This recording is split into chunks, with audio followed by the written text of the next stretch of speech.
ನಮಸ್ಕಾರ ವೀಕ್ಷಕರೇ, ನಮ್ಮ ಹೋಮಿಯೋಪತಿ ಕ್ಲಿನಿಕ್ ಅರ್ಪಿಸುವ ಆರೋಗ್ಯವೇ ಭಾಗ್ಯ ನೇರ ಪ್ರಸಾರದ ಕಾರ್ಯಕ್ರಮಕ್ಕೆ ತಮ್ಮೆಲ್ಲರಿಗೂ ಆತ್ಮೀಯ ಸ್ವಾಗತ ಹೇಳ್ತಾ ಇರೋದು ನಾನು ಅನುಷಾ. ಇನ್ನು ಇವತ್ತಿನ ಕಾರ್ಯಕ್ರಮದಲ್ಲಿ ಅಲರ್ಜಿ ಹಾಗೆ ಅಸ್ತಮ ಸಮಸ್ಯೆಗಳ ಬಗ್ಗೆ ನಾವು ಮಾತನಾಡ್ತೀವಿ. ಈ ಅಲರ್ಜಿ ಅಂತಂದ್ರೇನು, ಅಲರ್ಜಿ ಬರೋದಕ್ಕೆ ಕಾರಣಗಳು ಏನಿರಬಹುದು, ಯಾರಲ್ಲಿ ಹೆಚ್ಚಾಗಿ ಈ ಸಮಸ್ಯೆಗಳು ಕಾಣಿಸ್ಕೊಳ್ಳುತ್ತೆ, ಇನ್ನು ಅಲರ್ಜಿ ಹೆಚ್ಚಾದಾಗ ಅಸ್ತಮ ಬರುವಂತಹ ಸಾಧ್ಯತೆಗಳಿರುತ್ತಾ, ಸೀಸನ್ ಅಲ್ಲಿ ಕೂಡ ಸಾಕಷ್ಟು ಹೆಚ್ಚಾಗುವಂತಹ ಸಾಧ್ಯತೆ ಇರುತ್ತೆ ಅಂತಾನೆ ಹೇಳ್ಬಹುದು. ಕೋಲ್ಡ್ ಬಂದಾಗ ನೆಗಡಿ, ಕೆಮ್ಮು, ಶೀತ ಆಗಿರಬಹುದು. ಇನ್ನು ಹೋಮಿಯೋಪತಿನಲ್ಲಿ ಈ ಒಂದು ಅಸ್ತಮ ಸಮಸ್ಯೆಗೆ ಯಾವ ರೀತಿಯಾಗಿರುವಂತಹ ಚಿಕಿತ್ಸೆ ಇದೆ, ಇದ್ರ ಬಗ್ಗೆ ಸಂಪೂರ್ಣ ಮಾಹಿತಿಯನ್ನ ತಿಳಿಸ್ಕೊಡೋದಕ್ಕೆ ಡಾಕ್ಟರ್ ಆಶಾ ರಾಣಿ ಅವರು ನಮ್ಮ ಜೊತೆ ಇದ್ದಾರೆ. ಡಾಕ್ಟರ್ನ ಕಾರ್ಯಕ್ರಮಕ್ಕೆ ಸ್ವಾಗತಿಸೋಣ. ನಮಸ್ಕಾರ, ಕಾರ್ಯಕ್ರಮಕ್ಕೆ ಸ್ವಾಗತ ಡಾಕ್ಟರ್. Thank you. ಸೊ ಮೊದಲದಾಗಿ ತಿಳಿಸ್ಕೊಡಿ, ಈ ಅಲರ್ಜಿ ಅಂತ ಅಂದ್ರೇನು, ಯಾವ ರೀತಿ ಡಿಫೈನ್ ಮಾಡ್ತೀರಾ ಡಾಕ್ಟರ್? ಈಗ ನಾರ್ಮಲಿ ನಾವು ಅಲರ್ಜಿ ಅಂತ ಹೇಳ್ಬೇಕು ಅಥವಾ ಎಷ್ಟೋ ಪೇಷಂಟ್ಸ್ ಅಲ್ಲಿ ಕೇಳ್ತಾ ಇರ್ತೀವಿ. ಸೊ ಡಸ್ಟ್ ಅಲರ್ಜಿ ಇದೆ, ಅಥವಾ ಕೆಲವರಿಗೆ ಫುಡ್ ಅಲರ್ಜಿಯಿಂದ ಆಗ್ತಾ ಇರುತ್ತೆ, ಕೆಲವರಿಗೆ ವಾತಾವರಣ ವ್ಯತ್ಯಾಸದಿಂದ ಅಲರ್ಜಿಕ್ ಪ್ರಾಬ್ಲಮ್ಸ್ ಕಾಣಿಸ್ಕೊಳ್ತಾ ಇರುತ್ತೆ. ಸೊ ಈ ತರ ಒಂದು ಪ್ರಾಬ್ಲಮ್ ಪೇಷಂಟ್ಸ್ಗೆ ಅಲರ್ಜಿ ಪ್ರಾಬ್ಲಮ್ ಕಾಣಿಸ್ಕೊಳ್ತಾ ಇದೆ ಅಂತಂದ್ರೆ, ನಾವು ಮೊದಲನೇದಾಗಿ ಹೇಳ್ಬೇಕು ಅಂತಂದ್ರೆ ಅಲರ್ಜಿ ಅಂತಂದ್ರೆ ಈಗ ನಮ್ಮ ಬಾಡಿಯ ಒಂದು ರೋಗ ನಿರೋಧಕ ಶಕ್ತಿ ಅಂತ ಏನಂತ ಕರಿತೀವಿ, ನಾವು ರೆಸಿಸ್ಟೆನ್ಸ್ ಪವರ್ ಅಂತ ಹೇಳ್ತೀವಿ.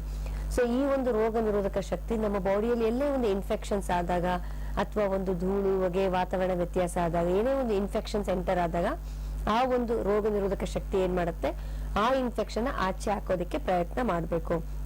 ಬಟ್ ಯಾವಾಗ ನಮ್ಮ ಒಂದು ರೋಗ ನಿರೋಧಕ ಶಕ್ತಿ ಸರಿಯಾದ ಪ್ರಮಾಣದಲ್ಲಿ ಕೆಲಸ ಮಾಡ್ತಾ ಇರೋದಿಲ್ಲ ಅಂತಂದಾಗ, ಸೊ ಆಗೇನಾಗುತ್ತೆ, ಆ ಇನ್ಫೆಕ್ಷನ್ಸ್ ನ ಆಚೆ ಹಾಕುವಂತ ಶಕ್ತಿ ನಮ್ಮ ಬಾಡಿ ಕಳ್ಕೊಳಕ್ಕೆ ಸ್ಟಾರ್ಟ್ ಆಗುತ್ತೆ. ಸೊ ಅಂತ ಟೈಮಲ್ಲಿ ಏನಾಗುತ್ತೆ, ಅವ್ರಿಗೆ ಬೇಗ ಇನ್ಫೆಕ್ಷನ್ ಆಗೋದನ್ನ ನಾವು ನೋಡ್ತೀವಿ. ಸೊ ಎಂತರಲ್ಲಿ ಈ ಒಂದು ಇನ್ಫೆಕ್ಷನ್ ಬೇಗ ಆಗುತ್ತೆ ಅಂದ್ರೆ, ಯಾರೋ ಒಂದು ರೋಗ ನಿರೋಧಕ ಶಕ್ತಿ ತುಂಬಾ ಕಡಿಮೆ ಆಗ್ತಾ ಇದೆ ಅಥವಾ ಸೆನ್ಸಿಟಿವ್ ಇದೆ, ಸೊ ಬೇಗ ಇನ್ಫೆಕ್ಷನ್ಸ್ಗೆ, ಡಸ್ಟ್ಗೆ ಅವ್ರಿಗೆ ಎಕ್ಸ್ಪೋಸ್ ಆದಾಗ ಬೇಗ ಅವ್ರಿಗೆ ಒಂದು ಅಲರ್ಜಿಕ್ ಪ್ರಾಬ್ಲಮ್ಸ್ ಶುರುವಾಗುತ್ತೆ. ಪದೇ ಪದೇ ಮೂಗಲ್ಲಿ ನೀರ್ ತರ ಸೋರುವಂಥದ್ದು, ಅಥವಾ ಸೀನ್ಗಳು ಬರುವಂಥದ್ದು, ಅಥವಾ ಮೂಗಲ್ಲಿ ಕೆರೆತ ಆಗುವಂಥದ್ದು, ಅಥವಾ ಕೆಲವರಿಗೆ ಮೂಗು ಕಟ್ಕೊಳ್ಳುವಂಥದ್ದು, ಮೂಗು ಬ್ಲಾಕ್ ಆಗುವಂಥದ್ದು, ಅಥವಾ ಕಣ್ಣಲ್ಲಿ ನೀರ್ ತರ ಸೋರುವಂಥದ್ದು, ಕಣ್ಣಲ್ಲಿ ಕೂಡ ನವೆ ಬರುವಂಥದ್ದು, ಕಣ್ಣಲ್ಲಿ ಯಾವಾಗ ಇಚ್ಚಿಂಗ್ ಜಾಸ್ತಿ ಆಗ್ತಿದೆ, ಇಚ್ಚಿಂಗ್ ಆಗ್ತಾ ಇರತ್ತೆ, ಅಥವಾ ನೀರ್ ತರ ಸೋರ್ತಾ ಇರತ್ತೆ ಕಣ್ಣಲ್ಲಿ, ಮೂಗಲ್ಲಿ, ಅಥವಾ ಕಿವಿಯಲ್ಲಿ ಕೂಡ ತುಂಬಾ ಜಾಸ್ತಿ ಕೆರೆತ ಆಗ್ತಾ ಇರತ್ತೆ, ಗಂಟ್ಲದಲ್ಲಿ ಕೆರೆತ ಆಗ್ತಿರತ್ತೆ.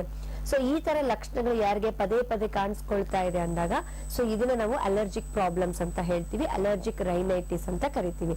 ಸೊ ಈ ಒಂದು ತೊಂದರೆ ಬರೋದಕ್ಕೆ ಮುಖ್ಯವಾದ ಒಂದು ಕಾರಣ ಅಂತ ಹೇಳ್ಬೇಕು ಅಂದ್ರೆ, ನಮ್ಮ ದೇಹದ ಒಂದು ರೋಗ ನಿರೋಧಕ ಶಕ್ತಿ ಕೆಲಸ ಯಾವಾಗ ಸರಿಯಾಗಿ ಮಾಡ್ತಾ ಇರೋದಿಲ್ಲ, ಜೊತೆಗೆ ರಕ್ತದಲ್ಲಿ ಅಲರ್ಜಿ ಇನ್ಫೆಕ್ಷನ್ಸ್ ಯಾವಾಗ ಜಾಸ್ತಿ ಆಗ್ತಿರತ್ತೆ. ಎಷ್ಟೋ ಪೇಷಂಟ್ಸ್ ನಾವು ನೋಡ್ತೀವಿ, ಬಿಳಿ ರಕ್ತ ಕಣಗಳಂತ ಹೇಳ್ತೀವಿ, ಅಂದ್ರೆ ಈ WBC ಅಂತ ಅನ್ನೋದ್ರಲ್ಲಿ ಸೆಲ್ಸ್ ಅಂತ ಇರುತ್ತೆ. ಸೊ ಅದರಲ್ಲಿ ಎಸ್ಪೆಷಲಿ AEC ಅಂತ ಹೇಳ್ತೀವಿ, ಅಂದ್ರೆ ಅಬ್ಸಲ್ಯೂಟ್ ಇಯೋಸಿನೋಫಿಲ್ ಕೌಂಟ್ ಅಂತ ಕರಿತೀವಿ. ಸೊ ಈ ಬಿಳಿ ರಕ್ತ ಕಣಗಳಲ್ಲಿ ಕೂಡ ಯಾವಾಗ ಜಾಸ್ತಿ ಪ್ರಮಾಣದಲ್ಲಿ ಈ ಒಂದು ಇಯೋಸಿನೋಫಿಲ್ ಕೌಂಟ್ ಆಗ್ತಾ ಇರುತ್ತೆ ಅಂತಂದಾಗ, ಸೊ ಅಂತ ಒಂದು ಪೇಷಂಟ್ಸ್ ಹೈಪರ್ ಸೆನ್ಸಿಟಿವ್ ಪೇಷಂಟ್ಸ್ ಅಂತ ಕರಿತೀವಿ, ಅಂದ್ರೆ ತುಂಬಾ ಸೂಕ್ಷ್ಮವಾಗಿರ್ತಾರ. ಸೊ ಸ್ವಲ್ಪ ವಾತಾವರಣ ಡಸ್ಟ್ ಎಕ್ಸ್ಪೋಸ್ ಆದ್ರೂ ಕೂಡ ಅವ್ರ ಬಾಡಿ ಬೇಗ ರಿಯಾಕ್ಟ್ ಮಾಡಕ್ಕೆ ಸ್ಟಾರ್ಟ್ ಆಗತ್ತೆ. ಸೊ ಯಾರೋ ಒಂದು ಇಮ್ಯೂನ್ ಸಿಸ್ಟಮ್ ಕಡಿಮೆ ಆಗ್ತಿದೆ, ಓವರ್ ರಿಯಾಕ್ಟ್ ಮಾಡ್ತಾ ಇದೆ ಅವ್ರ ಬಾಡಿ ಅಂದಾಗ, ಸೊ ಅಂತ ಒಂದು ಪೇಷಂಟ್ಸ್ಗೆ ಬೇಗ ಇನ್ಫೆಕ್ಷನ್ ಎಫೆಕ್ಟ್ ಆಗೋ ಸಾಧ್ಯತೆ ಇರುತ್ತೆ. ಸೊ ಅದನ್ನ ಕೂಡ ನಾವು ಸರಿಯಾಗಿ ವಾಸಿ ಮಾಡ್ಕೊಳ್ಳಿಲ್ಲ ಅಂದಾಗ, ಜಸ್ಟ್ ತಾತ್ಕಾಲಿಕವಾಗಿ ಜಸ್ಟ್ ಟ್ರೀಟ್ಮೆಂಟ್ ತಗೊಳ್ಳೋದು, ನೆಗಡಿ, ಶೀತಗೆ, ಕೆಮ್ಮಿಗೆ ಈ ತರ ಮಾತ್ರೆ ತಗೊಂಡು ಆ ತಕ್ಷಣಕ್ಕಷ್ಟೇ ಕಡಿಮೆ ಮಾಡ್ಕೊಳ್ತಾರೆ, ಮತ್ತೆ ಪುನಃ ಪ್ರಾಬ್ಲಮ್ಸ್ ಅದೇ ರೀತಿ ಕಾಣಿಸ್ಕೊಳ್ತಾನೆ ಇರುತ್ತೆ. ಸೊ ಈ ತರ ಒಂದು ಪೇಷಂಟ್ಸ್ಗೆ ಪದೇ ಪದೇ ಅಲರ್ಜಿ ಪ್ರಾಬ್ಲಮ್ಸ್ ಕಾಣಿಸ್ಕೊಳ್ತಾ ಇದೆ, ವಾರಕ್ಕೆ ಒಂದ್ಸತಿ 2 ಸತಿ ಅಲರ್ಜಿ ಪ್ರಾಬ್ಲಮ್ಸ್ ಬರ್ತಾನೆ ಇರುತ್ತೆ, ಕೆಲವರಿಗೆ 15 ಡೇಸ್ ಮಂತ್ಲಿ ಒನ್ಸ್ ನೆಗಡಿ, ಶೀತ, ಅಲರ್ಜಿ ಆಗ್ತಾನೆ ಇರುತ್ತೆ. ಸೊ ಈ ತರ ಯಾರಲ್ಲಿ ಕಡಿಮೆ ಆಗ್ತಾನೆ ಇದೆ ಇಮ್ಯುನಿಟಿ, ಜೊತೆಗೆ ಪದೇ ಪದೇ ಇನ್ಫೆಕ್ಷನ್ಸ್ ಎಫೆಕ್ಟ್ ಆಗ್ತಾನೆ ಇದೆ ಅಂದಾಗ, ಸೊ ಅವರ ಬಾಡಿಗೆ ಬೇಗ ಇನ್ಫೆಕ್ಷನ್ ಎಫೆಕ್ಟ್ ಆಗೋ ಸಾಧ್ಯತೆ ಇರುತ್ತೆ. ಸೊ ಇದನ್ನ ನಾವು ಸರಿಯಾಗಿ ಚಿಕಿತ್ಸೆ ತಗೊಳ್ಳಿಲ್ಲ ಅಂದ್ರೆ ಆ ಒಂದು ಇನ್ಫೆಕ್ಷನ್ಸ್ ಲೋವರ್ ರೆಸ್ಪಿರೇಟರಿ ಟ್ರ್ಯಾಕ್ಟ್ ಗೆ ಎಫೆಕ್ಟ್ ಆಗೋ ಸಾಧ್ಯತೆ ಇರುತ್ತೆ. ಅಂದ್ರೆ ಈಗ ಅಪ್ಪರ್ ರೆಸ್ಪಿರೇಟರಿ ಇನ್ಫೆಕ್ಷನ್ಸ್ ಅಂತಂದ್ರೆ ನಾವು ಮೂಗಲ್ಲಿ ಇನ್ಫೆಕ್ಷನ್ ಆಗುವಂಥದ್ದು, ಸೈನಸ್ ಪ್ರಾಬ್ಲಮ್ ಆಗುವಂಥದ್ದು, ಸೈನಸೈಟಿಸ್ ಅಂತ ನಾವು ಹೇಳ್ತೀವಿ. ಸೊ ಕೆಲವರಿಗೆ ಸೈನಸೈಟಿಸ್ ಪ್ರಾಬ್ಲಮ್ ಆಗುವಂಥದ್ದು, ಗಂಟ್ಲದಲ್ಲಿ ಇನ್ಫೆಕ್ಷನ್ಸ್ ಆಗುವಂಥದ್ದು, ಥ್ರೋಟ್ ಅಲ್ಲಿ ಕೆರೆತ ಆಗುವಂಥದ್ದು, ಅಥವಾ ಗಂಟ್ಲದಲ್ಲಿ ಕಫ ತೆಗೆಯುವಂಥದ್ದು, ಈ ತರ ಲಕ್ಷಣಗಳು ಕೂಡ ನಾವು ನೋಡ್ತಾ ಇರ್ತೀವಿ.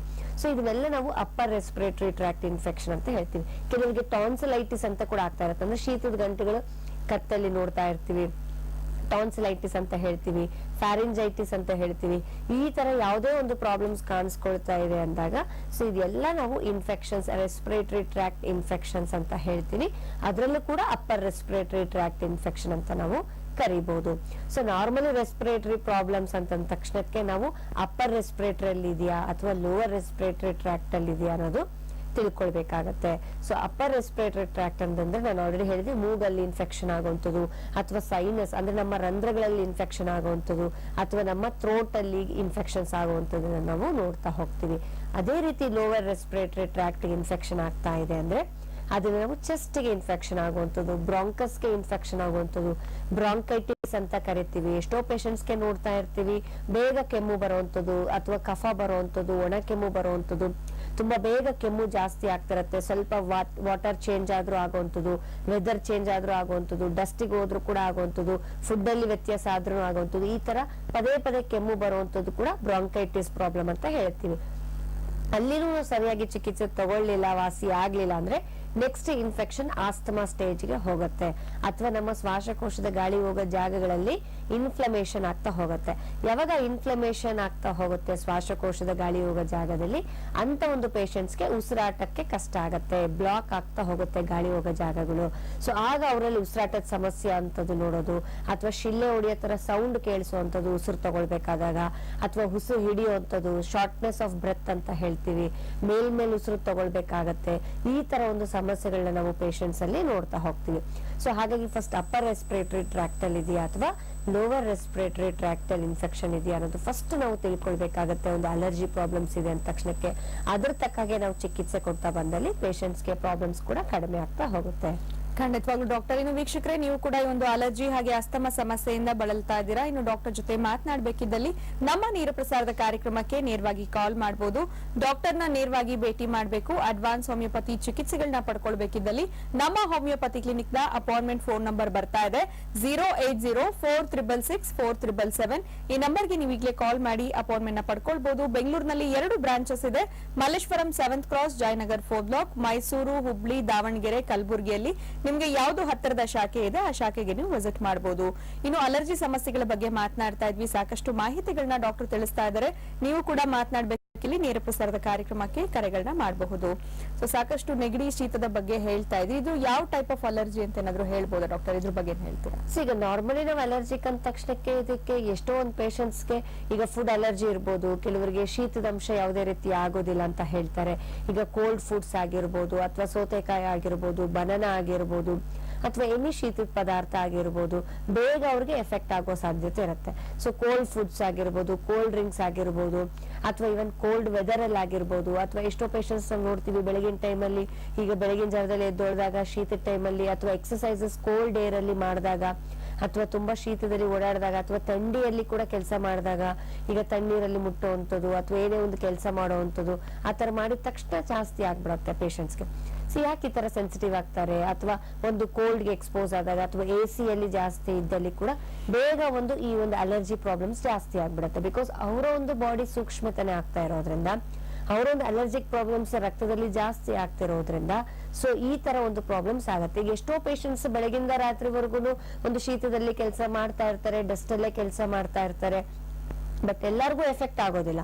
ಸೊ ಕೆಲವ್ರಿಗಷ್ಟೇ ಎಫೆಕ್ಟ್ ಆಗುತ್ತೆ. ಯಾಕೆ ಕೆಲವ್ರಿಗೆ ಎಫೆಕ್ಟ್ ಆಗ್ತಾ ಇದೆ ಅಂದಾಗ, ನಾವು ಅಂತವರಲ್ಲಿ ನಾವು ಪರೀಕ್ಷೆ ಮಾಡಿದಾಗ, ಅಥವಾ ಕೇಸ್ ಹಿಸ್ಟ್ರಿ ತಗೊಂಡಾಗ, ಅಥವಾ ಡಿಟೇಲ್ ಎಕ್ಸಾಮಿನೇಷನ್ ಮಾಡಿದಾಗ, ಅವರೊಂದು ಹಿಸ್ಟ್ರಿ ತಗೊಂಡಾಗ ಡೆಫಿನೆಟ್ಲಿ ಅವರಲ್ಲಿ ಒಂದು ಅಲರ್ಜಿಕ್ ಸೆನ್ಸಿಟಿವಿಟಿ ಇರುತ್ತೆ, ಅಥವಾ ತುಂಬಾ ಸೂಕ್ಷ್ಮವಾಗಿರುವಂತ ಪೇಷಂಟ್ಸ್ ಅಂತ ಏನ್ ಹೇಳ್ತೀವಿ ನಾವು.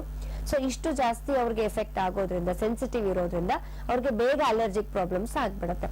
ಸೊ ಈ ತರ ಒಂದು ಅಲರ್ಜಿಕ್ ಆಗ್ತಾ ಇದೆ ಅಂದಾಗ ನಾವ್ ಇನ್ನು ತಡ ಮಾಡ್ತಾ ಹೋದಲ್ಲಿ ಆ ಒಂದು ಇನ್ಫೆಕ್ಷನ್ಸ್ ಡೀಪ್ ಆಗ್ತಾ ಹೋಗುತ್ತೆ. ಅಲರ್ಜಿಕ್ ಪ್ರಾಬ್ಲಮ್ಸ್ ಅಂದ ತಕ್ಷಣಕ್ಕೆ ಅದಕ್ಕೆ ನಾವು ಸೈನಸೈಟಿಸ್ ಅಂತ ಹೇಳಿದಾಗ, ಈಗ ಎಷ್ಟೋ ಪೇಷಂಟ್ಸ್ಗೆ ನಾವು ಅಲರ್ಜಿಕ್ ಪ್ರಾಬ್ಲಮ್ಸ್ ಬರ್ತಾ ಇದೆ, ಅಥವಾ ನಮಗೆ ಒಂದು ನೆಗಡಿ ಶೀತ ಬೇಗ ಆಗ್ತಾ ಇದೆ, ಒಂದು ಫುಡ್ ಅಲ್ಲಿ ವೆದರ್ ಚೇಂಜ್ ಅಲ್ಲಿ ಆಗ್ತಾ ಇದೆ ಅಂದಾಗ ನಾವು ಅದಕ್ಕೆ ಏನ್ ಮಾಡ್ತೀವಿ, ತಕ್ಷಣಕ್ಕೆ ಒಂದು ಮೆಡಿಕೇಶನ್ಸ್ ತಗೊಳ್ಬಿಡ್ತೀವಿ, ಅಥವಾ ತಕ್ಷಣಕ್ಕೆ ಸ್ವಲ್ಪ ವಾತಾವರಣದಲ್ಲಿ ಚೇಂಜಸ್ ಆದಾಗ ನಾವೇ ಒಂದು ಬಾಡಿನ ಹೀಟ್ ಮಾಡ್ಕೊಳ್ಳುವಂಥದ್ದು, ಅಥವಾ ಕೋಲ್ಡ್ ಅಲ್ಲಿ ಅವಾಯ್ಡ್ ಮಾಡ್ಕೊಳ್ಳುವಂಥದ್ದು, ಫುಡ್ ಅಲ್ಲಿ ಅವಾಯ್ಡ್ ಮಾಡ್ಕೊಳ್ಳುವಂಥದ್ದು, ಆದಷ್ಟು ಬಿಸಿ ಐಟಮ್ಸ್ ಅಥವಾ ಬಿಸಿ ನೀರು ಜಾಸ್ತಿ ತಗೊಳ್ಳುವಂಥದ್ದು, ಈ ತರ ಮಾಡಿ ನಾವು ಟೆಂಪರರಿ ಕಡಿಮೆ ಮಾಡ್ಕೊಳ್ಬಹುದು.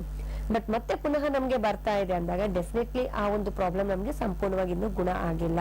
ಸೊ ಹಾಗಾಗಿ ಮತ್ತೆ ಪುನಃ ಅದು ತಿರ್ಗಾ ಅಲರ್ಜಿ ಇನ್ಫೆಕ್ಷನ್ಸ್ ಕಾಣಿಸ್ಕೊಳ್ತಾನೆ ಇರುತ್ತೆ.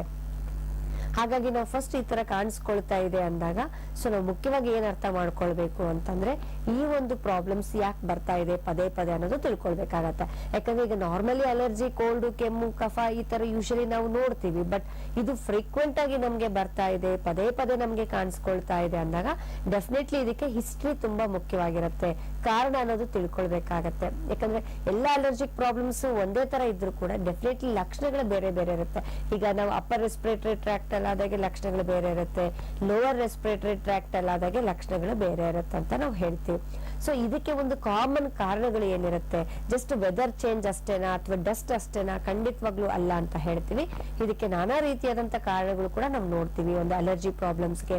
ಅಥವಾ ಸೈನಸೈಟಿಸ್ ಅಂತ ಕೂಡ ನಾವು ಕರಿತೀವಿ ಕೆಲವರಿಗೆ. ಈಗ ಶೀತದ ಹೆಚ್ಚಾದಾಗ ಮೂಗ್ ತುಂಬಾ ಕಟ್ಕೊಳ್ಳುವಂಥದ್ದು, ಅಥವಾ ಮೂಗ್ ಬ್ಲಾಕ್ ಜಾಸ್ತಿ ಆದಂಗೆಲ್ಲ ತಲೆ ಎಲ್ಲ ಭಾರ ಆಗುವಂಥದ್ದು, ತಲೆನೋವು ಬರುವಂಥದ್ದು, ಅಥವಾ ಬಗ್ಗಿ ಕೆಲಸ ಮಾಡಕ್ಕೆ ಆಗೋದಿಲ್ಲ, ತುಂಬಾ ಬೇಗ ಅವ್ರಿಗೆ ತಲೆನೋವು ಜಾಸ್ತಿ ಆಗುವಂಥದ್ದು, ಈ ತರ ನಾವು ನೋಡ್ತೀವಿ. ಯಾಕೆ ಈ ತರ ಒಂದು ಶೀತದ ಸಮಸ್ಯೆದಿಂದ ಸೈನಸೈಟಿಸ್ ಬರುತ್ತೆ, ಸೈನಸ್ ಹೆಡ್ಏಕ್ ಅಂತ ಹೇಳ್ತೀವಿ. ಯಾಕೆ ಅಂತಂದ್ರೆ ಅಗೇನ್ ಸೈನಸೈಟಿಸ್ಗೆ ನಾವು ಹಲವಾರು ಕಾರಣಗಳನ್ನ ನೋಡ್ತೀವಿ. ಅದಕ್ಕೂ ಕೂಡ ಒಂದು ಕಾರಣ ಅಂತಂದ್ರೆ ಇನ್ಫೆಕ್ಷನ್ಸ್ ಅಂತ ಹೇಳ್ತೀವಿ. ಯಾವಾಗ ನಮ್ಮ ಬಾಡಿಯಲ್ಲಿ ಪದೇ ಪದೇ ಇನ್ಫೆಕ್ಷನ್ ಆಗ್ತಾ ಇರತ್ತೆ, ಆ ಇನ್ಫೆಕ್ಷನ್ ನಮ್ಮ ಸೈನಸ್ ಅಥವಾ ರಂಧ್ರಗಳಿಗೆ ಹೋಗೋ ಸಾಧ್ಯತೆ ಇರುತ್ತೆ. ಯಾವಾಗ ರಂಧ್ರಗಳಿಗೆ ಅಥವಾ ಸೈನಸ್ಗೆ ಇನ್ಫೆಕ್ಷನ್ ಆಗ್ತಾ ಹೋಗುತ್ತೆ, ಇದರಿಂದ ಅವ್ರಿಗೆ ಸೈನಸೈಟಿಸ್ ಪ್ರಾಬ್ಲಮ್ ಬರೋ ಚಾನ್ಸಸ್ ಇರುತ್ತೆ. ಇದ್ರ ಜೊತೆಗೆ ಕೆಲವರಿಗೆ ಮೂಗಲ್ಲಿ ದುರ್ಮಾಂಸ ಬೆಳ್ಕೊಳ್ಳೋದನ್ನ ನೋಡ್ತೀವಿ ನಾವು, ಅಥವಾ ಮೂಗಿನ ಮೂಳೆ ಸೊಟ್ಟ ಇರುವಂತದ್ದು, DNS ಅಂತ ಹೇಳ್ತೀವಿ, ಡಿವಿಯೇಟೆಡ್ ನೇಸಲ್ ಸೆಪ್ಟಮ್ ಅಂತ ಕರಿತೀವಿ. ಸೊ ಯಾವಾಗ ಮೂಗಿನ ಮೂಳೆ ಸೊಟ್ಟ ಇರುವಂತದ್ದು ಅಥವಾ ಮೂಗಿನ ಮೂಳೆ ಅಲ್ಲಿ ದುರ್ಮಾಂಸ ಬೆಳ್ಕೊಳ್ಳುವಂಥದ್ದು, ಈ ತರ ಆದಾಗ ಕೂಡ ಏನಾಗುತ್ತೆ, ಯಾವುದೇ ಒಂದು ಇನ್ಫೆಕ್ಷನ್ ಹೋದಾಗ ಅದು ಕಫ ಬೇಗ ಆಚೆ ಬರೋದಿಲ್ಲ ಮೂಗಿಂದ. ಸೊ ಯಾವಾಗ ಆತರ ಆಚೆ ಬರೋದಿಲ್ವೋ ಆಗೇನಾಗುತ್ತೆ, ಅದು ರಂಧ್ರಗಳಲ್ಲಿ ಇನ್ಫೆಕ್ಷನ್ ಆಗಕ್ಕೆ ಸ್ಟಾರ್ಟ್ ಆಗತ್ತೆ. ಅದರಿಂದ ಕಫ ಕೆಲವರಿಗೆ ತಲೆಬುರುಡೆಯಲ್ಲಿ ಕೂಡ ಸೈನಸ್ ಅಲ್ಲಿ ಕೂಡ ಕಫ ಸೇರ್ಕೊಳ್ಳುವಂಥದ್ದು, ಅದರಿಂದ ತಲೆ ಭಾರ, ತಲೆನೋವು ಜಾಸ್ತಿ ಇರುವಂತದ್ದು. ಸೊ ಈ ತರ ಪ್ರಾಬ್ಲಮ್ಸ್ ನಾವು ಸೈನಸೈಟಿಸ್ ಇರುವಂತ ಪೇಷಂಟ್ಸ್ಗೂ ಕೂಡ ನೋಡ್ತೀವಿ. ಸೊ ಅಂತ ಒಂದು ಪೇಷಂಟ್ಸ್ಗೆ ಯಾವಾಗ ಸ್ಟೀಮ್ ತಗೊಂಡಾಗ ಅಥವಾ ಬಿಸಿ ನೀರಲ್ಲಿ ಶಾಖೆ ತಗೊಂಡಾಗ, ಸೊ ಉಪ್ಪಿನ ಶಾಖ ತಗೊಂಡಾಗ, ಸ್ಟೀಮ್ ತಗೊಂಡಾಗ, ಇನ್ಹೇಲ್ ಮಾಡಿದಾಗ ಏನಾಗುತ್ತೆ, ಸೊ ಬಿಸಿ ನೀರಲ್ಲಿ ಫೇಸ್ ವಾಶ್ ಮಾಡಿದಾಗ, ಈ ತರ ಮಾಡಿದಾಗ ಪೇಷಂಟ್ಸ್ಗೆ ಕಡಿಮೆ ಆಗತ್ತೆ. ತಲೆ ಭಾರ ಕಡಿಮೆ ಆಗುವಂಥದ್ದು, ಅಥವಾ ಶೀತ ಕಡಿಮೆ ಆಗುವಂಥದ್ದು, ಮೂಗ್ ಕಟ್ಕೊಳ್ಳೋದು ಕಡಿಮೆ ಆಗುವಂಥದ್ದು, ಈ ತರ ನಾವು ನೋಡ್ತೀವಿ. ಬಟ್ ಮತ್ತೆ ಪುನಃ ನಮಗೆ ಏನೇ ಒಂದ್ ಸ್ವಲ್ಪ ಇನ್ಫೆಕ್ಷನ್ ಆದ್ರೂ ಕೂಡ ಮತ್ತೆ ತಿರ್ಗಾ ನಮ್ಗೆ ಬೇಗ ಇನ್ಫೆಕ್ಷನ್ ಅಟ್ಯಾಕ್ ಆಗತ್ತೆ.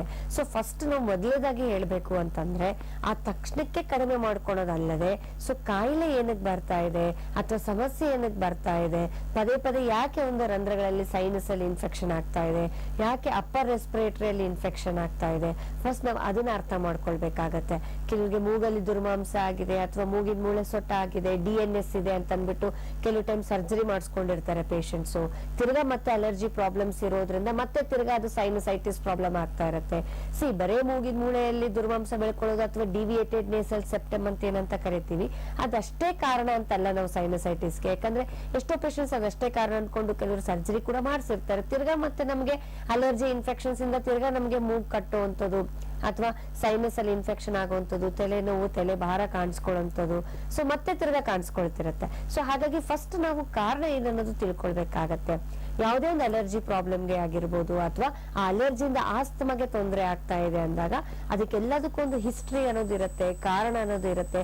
ಆ ಕಾರಣ ನಾವು ಖಂಡಿತವಾಗ್ಲೂ ತಿಳ್ಕೊಂಡ್ರೆ ಆ ಒಂದು ಪ್ರಾಬ್ಲಮ್ ನ ನಾವು ಹೆಚ್ಚಾಗ್ಲಿದ್ದಂಗೆ ಅಲ್ಲೇ ಕಂಪ್ಲೀಟ್ ಆಗಿ ನಾವು ಕ್ಯೂರ್ ಮಾಡ್ಕೊಳ್ಬಹುದು. ಓಕೆ ಡಾಕ್ಟರ್, ಇನ್ನು ಈ ಫ್ಯಾಮಿಲಿನಲ್ಲಿ ಯಾರಿಗಾದ್ರೂ ಇದ್ರೆ ಕೂಡ ಈ ಅಲರ್ಜಿ ಹಾಗೆ ಕಂಟಿನ್ಯೂ ಆಗುವಂತ ಚಾನ್ಸಸ್ ಇರುತ್ತಾ? ಫ್ಯಾಮಿಲಿ ಹಿಸ್ಟ್ರಿನಲ್ಲಿ ಇದ್ದಾಗ ಹೇಗೆ? ಈಗ ಫ್ಯಾಮಿಲಿ ಹಿಸ್ಟ್ರಿ ಅಂತಂದಾಗ ಡೆಫಿನೆಟ್ಲಿ ಎಷ್ಟೋ ಅಲರ್ಜಿಕ್ ಪ್ರಾಬ್ಲಮ್ಸ್ಗೆ ನಾವು ನಮ್ಮ ಕ್ಲಿನಿಕ್ಸ್ ಅಲ್ಲಿ ಬರ್ತಾ ಇರುವಂತ ಪೇಷಂಟ್ಸ್ ನಾವು ಎಕ್ಸಾಮಿನೇಷನ್ ಮಾಡಿದಾಗ ಅಥವಾ ಅವರ ಒಂದು ಹಿಸ್ಟ್ರಿ ತಗೊಂಡಾಗ ಖಂಡಿತವಾಗ್ಲೂ ಫ್ಯಾಮಿಲಿ ಹಿಸ್ಟ್ರಿ ತುಂಬಾ ಪೇಷಂಟ್ಸ್ಗೆ ನಾವು ನೋಡ್ತಾ ಹೋಗ್ತೀವಿ. ಓವರ್ 50 to 70% ಪೇಷಂಟ್ಸ್ಗೆ ಫ್ಯಾಮಿಲಿ ಹಿಸ್ಟ್ರಿ ಎಲ್ಲೋ ಒಂದ್ ಕಡೆ ಎಫೆಕ್ಟ್ ಆಗಿರುತ್ತೆ. ಬಟ್ ಆ ಒಂದು ಫ್ಯಾಮಿಲಿ ಹಿಸ್ಟ್ರಿಯಲ್ಲಿ ಚೆಕ್ ಮಾಡಿದಾಗ ಅಷ್ಟು ಸಿವಿಯರಿಟಿ ಇರೋದಿಲ್ಲ. ಬಟ್ ನೆಕ್ಸ್ಟ್ ಜನರೇಷನ್ ಅಲ್ಲಿ ಕಾಣಿಸ್ಕೊಂಡಿರುತ್ತೆ. ಈಗ ಮಕ್ಕಳಲ್ಲಿ ಕಾಣಿಸ್ಕೊಂಡಾಗ ಅಥವಾ ನಮ್ಮ ತಂದೆ ತಾಯಿಗಿತ್ತು ಬಟ್ ಇಷ್ಟು ಸಮಸ್ಯೆ ಕಾಣಿಸ್ಕೊಳ್ತಾ ಇರ್ಲಿಲ್ಲ, ಬಟ್ ನಮ್ಮಲ್ಲಿ ಜಾಸ್ತಿ ಆಗ್ತಿದೆ, ಪದೇ ಪದೇ ಜಾಸ್ತಿ ಹೆಚ್ಚಾಗ್ತಿದೆ ಅನ್ನೋದು ನಾವು ನೋಡ್ತೀವಿ. ಸೊ ಒಂದು ನಾವು ಹೇಳ್ಬೇಕು ಅಂತಂದ್ರೆ ಡೆಫಿನೆಟ್ಲಿ ಒಂದು ಅಲರ್ಜಿ ಪ್ರಾಬ್ಲಮ್ಸ್ ಇರ್ಬೋದು, ಅಥವಾ ಆಸ್ತಮಾ ಕಾಯಿಲೆ ಇರ್ಬೋದು, ಉಪ್ಸ ಸಮಸ್ಯೆ ಅಂತ ಏನಂತ ಹೇಳ್ತೀವಿ. ಸೊ ಇದಕ್ಕೆ ನಾವು ಹಿಸ್ಟ್ರಿ ಅಂದಾಗ ಡೆಫಿನೆಟ್ಲಿ ಫ್ಯಾಮಿಲಿ ಹಿಸ್ಟ್ರಿ ಮ್ಯಾಟರ್ ಆಗುತ್ತೆ. ಬಟ್ ಆ ಫ್ಯಾಮಿಲಿ ಹಿಸ್ಟ್ರಿ ಅಂತ ಹೇಳಿದಾಗ ಅದು ಎಷ್ಟು ಮಟ್ಟಿಗೆ ಎಫೆಕ್ಟ್ ಆಗುತ್ತೆ ಅಂತಂದ್ರೆ, ಈಗ ಸಿಂಗಲ್ ಪೇರೆಂಟ್ ಅಲ್ಲಿ ಇತ್ತು ಅಂದಾಗ ನಾವು 25-30% ಎಫೆಕ್ಟ್ ಆಗುತ್ತೆ ಅಂತ ಹೇಳ್ತೀವಿ. ಈಗ ತಂದೆ ಅಥವಾ ತಾಯಿಗೆ ಯಾರಿಗಾದ್ರೂ ಒಬ್ರಿಗಿದ್ದಾಗ ಸೊ ಅದು ನೆಕ್ಸ್ಟ್ ಮಕ್ಕಳಿಗೆ ಬರೋ ಸಾಧ್ಯತೆ 25-30% ಚಾನ್ಸಸ್ ಇರುತ್ತೆ. ಅವ್ರು ಎಷ್ಟೇ ಒಳ್ಳೆ ರೀತಿಯಾದಂತ ಆರೋಗ್ಯನ ನೋಡ್ಕೊಂಡ್ರು ಕೂಡ, ಲೈಫ್ ಸ್ಟೈಲ್ ಚೆನ್ನಾಗಿ ಇಟ್ಕೊಂಡ್ರು ಕೂಡ, ಆನುವಂಶಿಕವಾಗಿ ಬಂದಿರೋದ್ರಿಂದ, ಜೆನೆಟಿಕ್ ಟೆಂಡೆನ್ಸಿಯಿಂದ ಬಂದಿರೋದ್ರಿಂದ ಡೆಫಿನೆಟ್ಲಿ ಅದು ಮಕ್ಕಳಲ್ಲಿ ಬರೋ ಸಾಧ್ಯತೆ ಅಥವಾ ನೆಕ್ಸ್ಟ್ ಜನರೇಷನ್ಗೆ ಬರೋ ಸಾಧ್ಯತೆ 25-30% ಚಾನ್ಸಸ್ ಇರುತ್ತೆ ಅಂತ ನಾವು ಹೇಳ್ತೀವಿ. ಸೊ ಅದೇ ರೀತಿ ಒಂದ್ ವೇಳೆ ಇಬ್ರು ಪೇರೆಂಟ್ಸ್ ಅಲ್ಲೂ ಇತ್ತು, ಅಥವಾ ನಮ್ಮ ತಂದೆ ತಾಯಿಗೆ ಅಥವಾ ನಮ್ಮ ಅಜ್ಜ ಅಜ್ಜಿಗೆ, ಗ್ರ್ಯಾಂಡ್ ಪೇರೆಂಟ್ಸ್ಗೆ ಇಬ್ರಲ್ಲೂ ಇತ್ತು ಅಂದಾಗ ನೆಕ್ಸ್ಟ್ ಜನರೇಷನ್ಗೆ ಬರೋ ಸಾಧ್ಯತೆ 70-75% ಅಂತ ಹೇಳ್ತೀವಿ. ಅಂದ್ರೆ 70-75% ನಾವು ನಮ್ಮ ತಂದೆ ತಾಯಿಗೆ ಇಬ್ರಲ್ಲೂ ಇದ್ದಾಗ ನೆಕ್ಸ್ಟ್ ಜನರೇಷನ್ಗೆ ಬರೋ ಸಾಧ್ಯತೆ ಇರುತ್ತೆ. ಸೊ ಈ ತರ ಇದ್ದಾಗ ಡೆಫಿನೆಟ್ಲಿ ನಾವು ತುಂಬಾನೇ ಕೇರ್ಫುಲ್ ಆಗ್ಬೇಕಾಗತ್ತೆ. ಫ್ಯಾಮಿಲಿ ಹಿಸ್ಟ್ರಿ ಇದ್ದಾಗ, ಆನುವಂಶಿಕವಾಗಿ ಇದ್ದಾಗ ಆದಷ್ಟು ನಾವು ಅದನ್ನ ಫ್ಯಾಮಿಲಿ ಹಿಸ್ಟ್ರಿ ಇದ್ದಾಗ ಕಂಟ್ರೋಲ್ ಮಾಡ್ಕೊಳ್ಳೇಬೇಕಾಗತ್ತೆ. ಏನೇ ಒಂದು ಸಣ್ಣ ಸಮಸ್ಯೆ ಇದ್ರೂ ಕೂಡ ನಾವು ಅದನ್ನ ನಿರ್ಲಕ್ಷ್ಯ ಮಾಡ್ಕೊಂಡಲೆ ನಾವು ಫಸ್ಟ್ ಆಫ್ ಆಲ್ ಇನಿಷಿಯಲ್ ಆಗಿ ಟ್ರೀಟ್ಮೆಂಟ್ ತಗೊಂಡ್ರೆ ತುಂಬಾ ಒಳ್ಳೆ ರಿಸಲ್ಟ್ಸ್ ಪೇಷಂಟ್ಸ್ ಗೆ ಸಿಗುತ್ತೆ. ಓಕೆ ಡಾಕ್ಟರ್, ಕಾಲರ್ ವೆಯ್ಟ್ ಮಾಡ್ತಿದ್ದಾರೆ. ಹಲೋ ಹಲೋ, ನಮಸ್ಕಾರ. ತಮ್ಮ ಹೆಸರು? ನನ್ನ ಹೆಸರು ಭುವನ ಅಂತ, ಯಾವರಿಂದ ಕಾಲ್ ಮಾಡ್ತಿದ್ದೀರಾ? ಬ್ಯಾಂಗ್ಳೂರ್. ಸ್ವಲ್ಪ ಜೋರಾಗಿ ಮಾತಾಡಿಮ್ಮ, ಡಾಕ್ಟರ್ ಇದಾರೆ, ಪ್ರಶ್ನೆ ಕೇಳ್ಬೋದು. ಬ್ಯಾಂಗ್ಳೂರ್. ಹಲೋ ಹಲೋ, ಹೇಳಿಮ್ಮ. ಮೇಡಮ್, ಇದು ನನಗೆ ಟೆಸ್ಟ್ ಅಲರ್ಜಿ ಇದೆ. ಓಕೆ, ಎಷ್ಟಿದೆ ವಯಸ್ಸು ನಿಮ್ಗೆ? 22 ಇಯರ್ಸ್. ಓಕೆ, ಹೇಳಿಮ್ಮ. ಡಸ್ಟ್ ಅಲರ್ಜಿ ಯಾವಾಗಿಂದ ಕಾಣಿಸ್ಕೊಳ್ತಿದೆ? ಅಂದ್ರೆ ನನಗೆ ಒಂದ್ 10 ಇಯರ್ಸ್ ಇಂದನೂ ಇದೆ. ಅಂದ್ರೆ ವೆಹಿಕಲ್ ಸ್ಮೆಲ್ ಆಗಲ್ಲ, ಮತ್ತೆ ಆಚೆ ಹೋಗಕ್ ಪೊಲ್ಯೂಷನ್ ಆಗಲ್ಲ. ಓಕೆ, ಮತ್ತೆ ವಾಮಿಟ್ ಆಗುತ್ತೆ. ಓಕೆ. ಇದರಿಂದ ಏನಾದ್ರೂ ನೆಗಡಿ, ಶೀತ ಬರೋವಂಥದ್ದು, ಬೇಗ ಸೀನ್ಗಳು ಬರೋವಂಥದ್ದು, ಮೂಡ್ ಬ್ಲಾಕ್ ಆಗೋವಂಥದ್ದು, ರನ್ನಿಂಗ್ ನೋಸ್ ಆಗೋವಂಥದ್ದು, ಶೀತ ಆಗೋವಂಥದ್ದು ಆಗುತ್ತಮ್ಮ? ತುಂಬಾ ತಲೆನೋವು ಬರುತ್ತೆ. ತಲೆನೋವು ಬರುತ್ತೆ. ಎಲ್ಲಾದ್ರೂ ತೋರಿಸಿದೀರಾ ನೀವು? ಎಲ್ಲ ತೋರ್ಸಿದೀನಿ. ಏನಂತ ಹೇಳಿದಾರೆ ಡಾಕ್ಟರ್ಸ್ ನಿಮ್ಗೆ? ಬಟ್ ಅವರು ನಾನೇ ಕ್ರಿಯೇಟ್ ಮಾಡ್ಕೊಂತಾ ಇದೀನಿ, ಹಾಗೆ ಹೀಗೆ ಅಂತ ಏನೇನೋ ಹೇಳ್ತಾರೆ. ಓಕೆ, ಬಟ್ ಇದು ಕಂಟ್ರೋಲ್ ಆಗ್ತಿಲ್ಲ. ನಾರ್ಮಲ್ ಪ್ಲೇಸ್ ಅಲ್ಲಿ ಚೆನ್ನಾಗೇ ಇರ್ತೀನಿ, ಬಟ್ ಪೊಲ್ಯೂಷನ್ ಟೈಮ್ ಅಲ್ಲಿ ಮಾತ್ರ ಇಮಿಡಿಯೇಟ್ ವಾಮಿಟ್ ಆಗೋಗುತ್ತೆ, ಸ್ಮೆಲ್ಗೆ. ಓಕೆ. ನೆಗಡಿನೂ ಬರುತ್ತಮ್ಮ? ಶೀತ, ನೆಗಡಿ ಅಥವಾ ತಲೆ ಭಾರ, ತಲೆ ನೋವು ಬರೋದು ಆಗುತ್ತಾ? ಆ ತರ ಏನಿಲ್ಲ, ಇಮಿಡಿಯೇಟ್ ನನಗೆ ವಾಮಿಟ್ ಸೆನ್ಸೇಷನ್ ಆಗಿ ತುಂಬಾ ತಲೆನೋವು ಬಂದ್ಬಿಡುತ್ತೆ. ಟ್ರಾವೆಲಿಂಗ್ ಸಿಕ್ನೆಸ್ ಆತರ ಪ್ರಾಬ್ಲಮ್ ಓನ್ಲಿ ಟ್ರಾವೆಲ್ ಮಾಡಿದಾಗ ಅಷ್ಟೇ ಆಗತ್ತಮ್ಮ, ಅಥವಾ ಮನೇಲಿ ಇದ್ರು ಕೂಡ ಕೆಲವೊಮ್ಮೆ ಸ್ಮೆಲ್ಲಿಗೆ ಆತರ ಆಗತ್ತಾ? ಹೌದೌದು, ಮನೇಲಿ ಇದ್ರು ಏನಾದ್ರು ಸ್ಮೆಲ್ ಇದ್ರೆ ಇಮಿಡಿಯೇಟ್ ವಾಮಿಟ್ ಆಗೋಗುತ್ತೆ. ಓಕೆ, ಸ್ಟ್ರಾಂಗ್ ಸ್ಮೆಲ್ಸ್ ನಿಮ್ಮ ಬಾಡಿಗೆ ತಡಿಯಕ್ ಆಗ್ತಾ ಇಲ್ಲ ಅಂತ ಹೇಳ್ತಿದ್ರಲ್ವಾ? ಸಿ ಡೆಫಿನೆಟ್ಲಿ ಈ ತರ ಅಲರ್ಜಿ ಪ್ರಾಬ್ಲಮ್ಸ್ ಏನಾದ್ರು ಇದ್ರೆ ಅಥವಾ ಕೆಲವರಿಗೆ ಸ್ಟ್ರಾಂಗ್ ಸ್ಮೆಲ್ ಗೆ ಸೆನ್ಸಿಟಿವ್ ಇದ್ರೆ ಕೂಡ ಆತರ ಆಗ್ತಾ ಇರುತ್ತೆ. ಸಿ ಅದು ನಿಮಗೆ ಸೈಕಲಾಜಿಕಲಿ ಒಂದು ಪ್ರಾಬ್ಲಮ್ ಇದ್ರೂ ಕೂಡ ಕೆಲವರಿಗೆ ಆ ಒಂದು ಟೆಂಡೆನ್ಸಿ ಇದ್ರೂ ಕೂಡ ಆತರ ಆಗುತ್ತಮ್ಮ. ಸೊ ಅದಕ್ಕೂ ಕೂಡ ಯಾವುದೇ ಒಂದು ಅಲರ್ಜಿಕ್ ಟೆಂಡೆನ್ಸಿ ಇತ್ತು ಅಂದ್ರೆ, ಅಥವಾ ಸೆನ್ಸಿಟಿವ್ ಇತ್ತು, ಸ್ಟ್ರಾಂಗ್ ಸ್ಮೆಲ್ಸ್ ಗೆ ಸೆನ್ಸಿಟಿವ್ ಇರುವಂತವ್ರಿಗೆ ಈ ತರ ಏನೇ ಇದ್ರೂ ಕೂಡ, ಅಥವಾ ಟ್ರಾವೆಲಿಂಗ್ ಆದಾಗ ಟ್ರಾವೆಲಿಂಗ್ ಸಿಕ್ನೆಸ್ ಇರುವಂತದ್ದು, ವಾಮಿಟಿಂಗ್ ಆಗುವಂತದ್ದು, ತಲೆನೋವು ಬರುವಂತದ್ದು, ಈ ತರ ಏನೇ ಸಿಂಪ್ಟಮ್ಸ್ ಕಾಣಿಸ್ಕೊಳ್ತಿದ್ರು ಕೂಡ ನಮ್ಮಲ್ಲಿ ಚಿಕಿತ್ಸೆ ಇರುತ್ತಮ್ಮ. ಅಲರ್ಜಿ ಪ್ರಾಬ್ಲಮ್ಸ್ ಅಥವಾ ಟೆಂಡೆನ್ಸಿನ ಅವಾಯ್ಡ್ ಮಾಡೋದಕ್ಕೆ ಕೂಡ ಟ್ರೀಟ್ಮೆಂಟ್ ಇರುತ್ತೆ.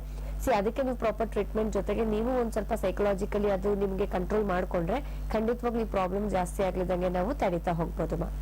ಓಕೆ, ಧನ್ಯವಾದಗಳು. ನಮ್ಮ ಹೋಮಿಯೋಪತಿ ಕ್ಲಿನಿಕ್ ನಲ್ಲಿ ಅಡ್ವಾನ್ಸ್ ಹೋಮಿಯೋಪತಿ ಟ್ರೀಟ್ಮೆಂಟ್ ಸಿಗುತ್ತೆ. ನೇರವಾಗಿ ಬಂದು ಡಾಕ್ಟರ್ನ ಭೇಟಿ ಮಾಡಬಹುದು. ನಮ್ಮ ನೆಕ್ಸ್ಟ್ ಕಾಲರ್ ಇನ್ನು ಅವರ ಸಮಸ್ಯೆ ಏನು ಅಂತ ಕೇಳೋಣ. ಬಹುಶಃ ಕರೆ ಕಟ್ ಆಗಿದೆ. ವೀಕ್ಷಕರೇ, ಇವತ್ತಿನ ಕಾರ್ಯಕ್ರಮದಲ್ಲಿ ಅಸ್ತಮಾ ಹಾಗೆ ಅಲರ್ಜಿ ಸಮಸ್ಯೆಗಳ ಬಗ್ಗೆ ನಾವು ಮಾತನಾಡ್ತಾ ಇದ್ವಿ. ಸಾಕಷ್ಟು ಮಾಹಿತಿಗಳನ್ನ ಡಾಕ್ಟರ್ ತಿಳಿಸ್ತಾ ಇದ್ರು. ನೀವು ಕೂಡ ಪ್ರಶ್ನೆಗಳನ್ನ ಕೇಳಬೇಕಿದ್ದಲ್ಲಿ ನಮ್ಮ ನೇರ ಪ್ರಸಾರದ ಕಾರ್ಯಕ್ರಮಕ್ಕೆ ನೇರವಾಗಿ ಕಾಲ್ ಮಾಡಬಹುದು. ಇನ್ನು ಡಾಕ್ಟರ್ನ ಭೇಟಿ ಮಾಡಬೇಕು ಅಂತಂದ್ರೆ ನಮ್ಮ ಹೋಮಿಯೋಪತಿ ಕ್ಲಿನಿಕ್ ನ appointment phone number TV screen ಮೇಲೆ ಬರ್ತಾ ಇದೆ. ಸೊ ನಂಬರ್ಸ್ಗೆ ನೀವು ಈಗಲೇ ಕಾಲ್ ಮಾಡಿ ಅಪಾಯಿಂಟ್ಮೆಂಟ್ ತಗೊಳ್ಬೇಕಾಗತ್ತೆ. 080-4666-4777 ಈ ನಂಬರ್ಗೆ ಕರೆಗಳನ್ನ ಮಾಡ್ಬೇಕಾಗತ್ತೆ. ಸೊ ಜೆನೆಟಿಕ್ ಇಂದ ಬರುವಂತದ್ರ ಬಗ್ಗೆ ಹೇಳ್ತಾ ಇದ್ರಿ. ಇನ್ನಷ್ಟು ಮಾತಾಡೋಣ. ಕಾಲರ್ ಇದ್ದಾರೆ. ಹಲೋ ಹಲೋ ಹಲೋ, ನಮಸ್ಕಾರ. ತಮ್ಮ ಹೆಸರು ಸರ್? ನಮ್ಮ ಹೆಸರು ಗುಡ್ಡಪ್ಪ ಅಂತ ಹೇಳಿ. ಯಾವೂರಿಂದ ಕರೆ ಮಾಡ್ತಿದ್ದೀರಾ? ಇದು ಸಿಗ್ನಲ್ ತಾಲೂಕು ಚಿಕ್ಕನಲ್ಲೂರು ಮೇಡಮ್. ಮಾತಾಡಿ ಸರ್, ಡಾಕ್ಟರ್ ಇದ್ದಾರೆ. ಕೊಡಿ ಮೇಡಮ್. ಹಲೋ ಹಲೋ ಮೇಡಮ್, ಹೇಳಿ. ನಮಸ್ತೆ, ಏನ್ ಪ್ರಾಬ್ಲಮ್ ಇದೆ? ಇವಾಗ ಅಸ್ತಮಾ ಮೇಡಮ್, ಇಲ್ಲಿ ನಮ್ ಬ್ರದರ್ ಒಬ್ರು ಓಕೆ, ಇಲ್ಲಿ ಏನಾಗಿದೆ ಅಂದ್ರೆ ಅವ್ರಿಗೆ ಮೆಡಿಸಿನ್ ಗವರ್ಮೆಂಟ್ ಹಾಸ್ಪಿಟಲ್ ಇಂದ ಕೊಟ್ಟಿದ್ದಾರೆ ಮೇಡಮ್. ಓಕೆ, ಅದು 15 ತಿಂಗಳ ಕೋರ್ಸ್ ಅಥವಾ ಎಷ್ಟು 25 ತಿಂಗಳ ಕೋರ್ಸ್ ಅಂತ ಗೊತ್ತಾಗ್ತಾ ಇಲ್ಲ. ಓಕೆ, ಅದಕ್ಕೋಸ್ಕರ ಇವಾಗ ಅದು ಅವ್ರಿಗೆ ಡಾಕ್ಟರ್ ಏನ್ ಹೇಳ್ತಿದ್ರೆ ಏನು ಕರೆಕ್ಟ್ ಆಗಿ ನಮ್ಗೆ ಮಾಹಿತಿ ಹೇಳ್ತಾ ಇಲ್ಲ ಗವರ್ಮೆಂಟ್ ಹಾಸ್ಪಿಟಲ್ ಅಲ್ಲಿ. ಓಕೆ, ಅದಕ್ಕೋಸ್ಕರ ಇವಾಗ ಅವರು 16 ತಿಂಗಳ ಮೆಡಿಸಿನ್ ತಗೊಂಡಿದ್ದಾರೆ ಮೇಡಮ್. ಈಗ ಏನೇನ್ ಲಕ್ಷಣಗಳು ಕಾಣಿಸ್ಕೊಳ್ತಿದೆ ಅವ್ರಿಗೆ? ಏನಿಲ್ಲ ಮೇಡಮ್, ಫಸ್ಟ್ ಗೆ ಮೂಗ್ ಕಟ್ತಿತ್ತು. ಓಕೆ.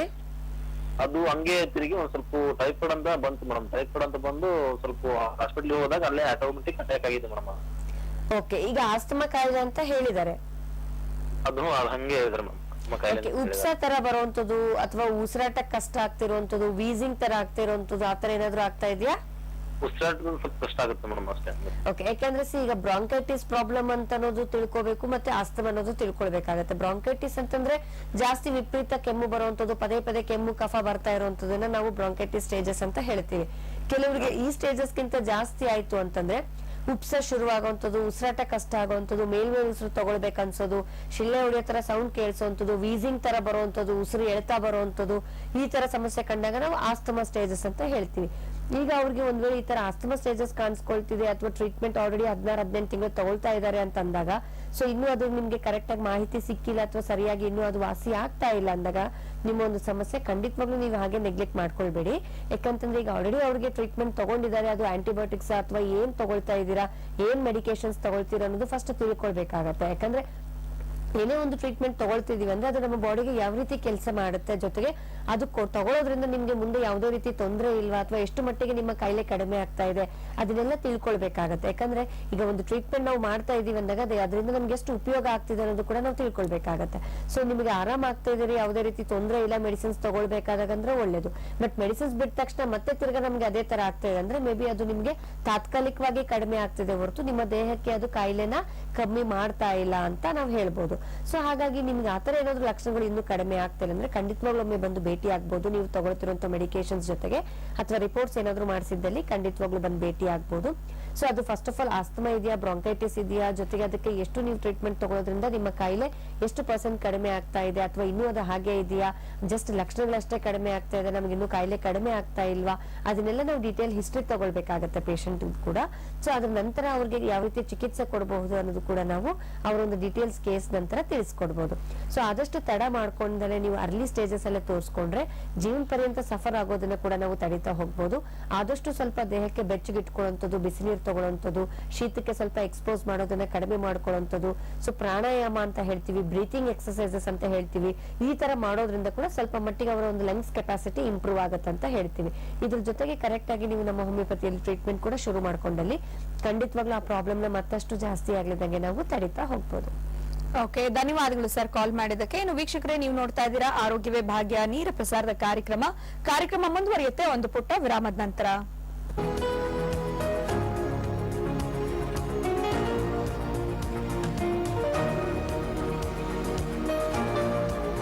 ಹೇಗಿದ್ದೀರಮ್ಮ ಇವಾಗ? ಪರವಾಗಿಲ್ಲ, ಎಲ್ಲ ಕಡೆ ತಗೊಂಡೆ, ಇಲ್ಲಿ ಬಂದ್ಮೇಲೆ ಒಳ್ಳೇದಾಯ್ತು. ಹೌದಾ? ಮಂಡಿ ನೋವಿತ್ತ? ತುಂಬಾ ನೋಡ್ಕೊಂಡು ಇತ್ತು, ನೋವು ಇತ್ತು. ಯಾರು ಹೇಳಿದ್ರು ಇಲ್ಲಿ ನಮ್ಮ ಹೋಮಿಯೋಪತಿಗೆ ಹೋಗಿ? ಟಿವಿಲಿ ಅನೌನ್ಸ್ ಮಾಡಿದ್ರಲ್ಲ ಅವ್ರು ಹೇಳಿದ್ರು ಪಕ್ಕ. ಹೌದಾ? ಎಷ್ಟು ಸತಿ ಬಂದು ಟ್ರೀಟ್ಮೆಂಟ್ ತಗೊಂಡಿದ್ರಿ ಅಮ್ಮ? ಈಗ 3 ತಿಂಗಳಿಂದ ತಗೊಂಡೆ. 3 ತಿಂಗಳಿಂದ ತಗೊಳ್ತಾ ಇದ್ದೀರಾ. ಖುಷಿ ಅನ್ಸುತ್ತಾ ನಿಮಗೆ? ಡಾಕ್ಟರ್ಸ್ ಎಲ್ಲ ನಿಮ್ ಜೊತೆಗೆ ಹೇಗೆ ನೋಡ್ಕೋತಾರೆ? ಚೆನ್ನಾಗಿ ನೋಡ್ಕೋತಾರೆ, ಚೆನ್ನಾಗಿ ಮಾತಾಡ್ತಾರೆ. ಓಕೆ, ಎಷ್ಟು ದಿವಸ ಆಯ್ತು ಟ್ರೀಟ್ಮೆಂಟ್ ತಗೊಳ್ತಾ? ಅಂದ್ರೆ 3 ತಿಂಗಳಾಯ್ತು ಅಂದ್ರೆ ಪ್ರತಿದಿನ ಏನಾದ್ರು ತಗೊಳ್ತಾ ಇರ್ಬೇಕಾಗತ್ತಾ? ತಗೊಳ್ತಾ ಇರ್ಬೇಕಾಗುತ್ತೆ. ತುಮಕೂರಿಂದ ಇಲ್ಲಿಗೆ ಬರ್ಬೇಕಾಗುತ್ತೆ ನೀವು. ಎಷ್ಟು ದಿವಸಕ್ಕೊಂದ್ಸತಿ ಬರ್ತೀರಾ? ತಿಂಗಳಿಗೆ 1.5 ತಿಂಗಳಿಗೆ ಬರ್ತಾ ಇರೋದು. ಸೊ ಅಷ್ಟ್ರಲ್ಲೇ ಈಗ ನಿಮಗೆ ಗುಣ ಆಗಿದೆ ಅಂತ ಅನ್ಸುತ್ತೆ. ಏನಂತಾರ ಮನೆಯಲ್ಲೆಲ್ಲ ನಿಮ್ಗೆ ಇವಾಗ? ಹೇಳ್ತೀರಾ ಈ ತರ ಹೋಗಿ ಅಂತ ಹೇಳಿ? ಬೇರೆ ಮೊದ್ಲೆಲ್ಲ ತುಂಬಾ ಕಡೆ ತೋರಿಸಿದ್ರಿ. ಇವಾಗ ನಿಮ್ಮಂತ ಎಷ್ಟೋ ಜನ ಇರ್ತಾರೆ ತುಂಬಾ ಮಂಡಿ ನೋವಿಂದ, ಅವ್ರಿಗೇನ್ ಹೇಳ್ತೀರಾ? ಹೋಗಿ ಇಂಥ ಕಡೆ ಹೋಗಿ ಚೆನ್ನಾಗಿ ನೋಡ್ಕೊತಾರೆ, ಟ್ಯಾಬ್ಲೆಟ್ ಎಲ್ಲ ಮೆಡಿಸಿನ್. ನನ್ನ ಹೆಸರು ಪ್ರೇಮ, ಮಲೇಶ್ವರಿಂದ ಬಂದಿದ್ದೀನಿ. ನಂಗೆ ಕಾಲೆಲ್ಲ ಸ್ವಲ್ಪ ಗಂಟಾಗಿತ್ತು, ಎಲ್ಲ ಕಡೆ ತೋರಿಸ್ದೆ, ಎಲ್ಲೂ ಹುಷಾರಾಗಿಲ್ಲ ನನಗೆ. ಹೋಮಿಯೋಪತಿ ಇದ್ರಲ್ಲಿ ತೋರಿಸ್ತಾ ಇದ್ವಿ ಟಿವಿನಲ್ಲಿ, ಅದಕ್ಕೋಸ್ಕರ ನಾವು ಇವ್ರ ಹತ್ರ ಬಂದಿದ್ದೀವಿ. ಎಲ್ಲೆಲ್ಲ ಆಪರೇಷನ್ ಮಾಡು ಅಂದ್ರೆ ನಾವು ಮಾಡಿಸ್ಕೊಳ್ಳಿಲ್ಲ, ಅದಕ್ಕೆ ಹೋಮಿಯೋಪತಿಗೆ ಬಂದಿದ್ದೀವಿ. ಇವಾಗ ನಮ್ಗೆ ಪರವಾಗಿಲ್ಲ, ಚೆನ್ನಾಗಿ ನೋಡ್ತಾ ಇದ್ದಾರೆ ಡಾಕ್ಟ್ರೆಲ್ಲ. 1 ವರ್ಷದಿಂದ ಬರ್ತಾ ಇತ್ತು, ಈಗ 3 ತಿಂಗಳಿಂದ ಬಂದಿದ್ದೀನಿ. ತಗೊಳ್ತಾ ಟ್ರೀಟ್ಮೆಂಟ್ ಎಲ್ಲ ಚೆನ್ನಾಗಿ ಆಗ್ತಾ ಇದೆ, ನನ್ನ ಕಾಲೆಲ್ಲ ಪರವಾಗಿಲ್ಲ. ನನಗೆ 15 ವರ್ಷದಿಂದ ಆಸ್ತಮಾ ಅಲರ್ಜಿ ಇತ್ತು. ಅದನ್ನ ಎಲ್ಲಿ ತುಂಬಾ ಕಡೆ ತೋರಿಸ್ದೆ, ಅದಕ್ಕೆ ನನಗೆ ವಾಸಿ ಆಗ್ಲಿಲ್ಲ. ಇನ್ಹೇಲರು ಮತ್ತೆ ಟ್ಯಾಬ್ಲೆಟ್ಸ್ 2 ತಗೋತಿದ್ದೆ, ಆದ್ರೂ ನಂಗೆ ವಾಸಿ ಆಗ್ಲಿಲ್ಲ. ಈಗ 3 ತಿಂಗಳ ಹಿಂದೆ ನಮ್ಮ ಹೋಮಿಯೋಪತಿ ಆಡ್ ನೋಡಿದೆ ಟಿವಿಲಿ. ಅದನ್ನ ನೋಡಿ ನಾನು ನಮ್ಮ ಹೋಮಿಯೋಪತಿಲಿ ಟ್ರೀಟ್ಮೆಂಟ್ ತಗೋತಾ ಇದ್ದೀನಿ. ಈಗ ಇನ್ಹೇಲರು ಟ್ಯಾಬ್ಲೆಟ್ಸ್ ಏನು ತಗೋತಿಲ್ಲ. ನಂಗೆ 80ರಿಂದ 90 ಭಾಗ ವಾಸಿ ಆಗಿದೆ. ನನ್ನ ಹಾಗೆ ಬಳಲ್ತಾ ಇರೋ 100 ಜನ ಈ ಟಿವಿ ಆಡ್ ನೋಡಿ ನೀವು ನಮ್ಮ ಹೋಮಿಯೋಪತಿಲಿ ಮೆಡಿಸನ್ ತಗೊಂಡು ಗುಣಮುಖರಾಗ್ಬೇಕು ಅಂತ ಕೇಳ್ಕೊತೀನಿ. ನಮಸ್ಕಾರ.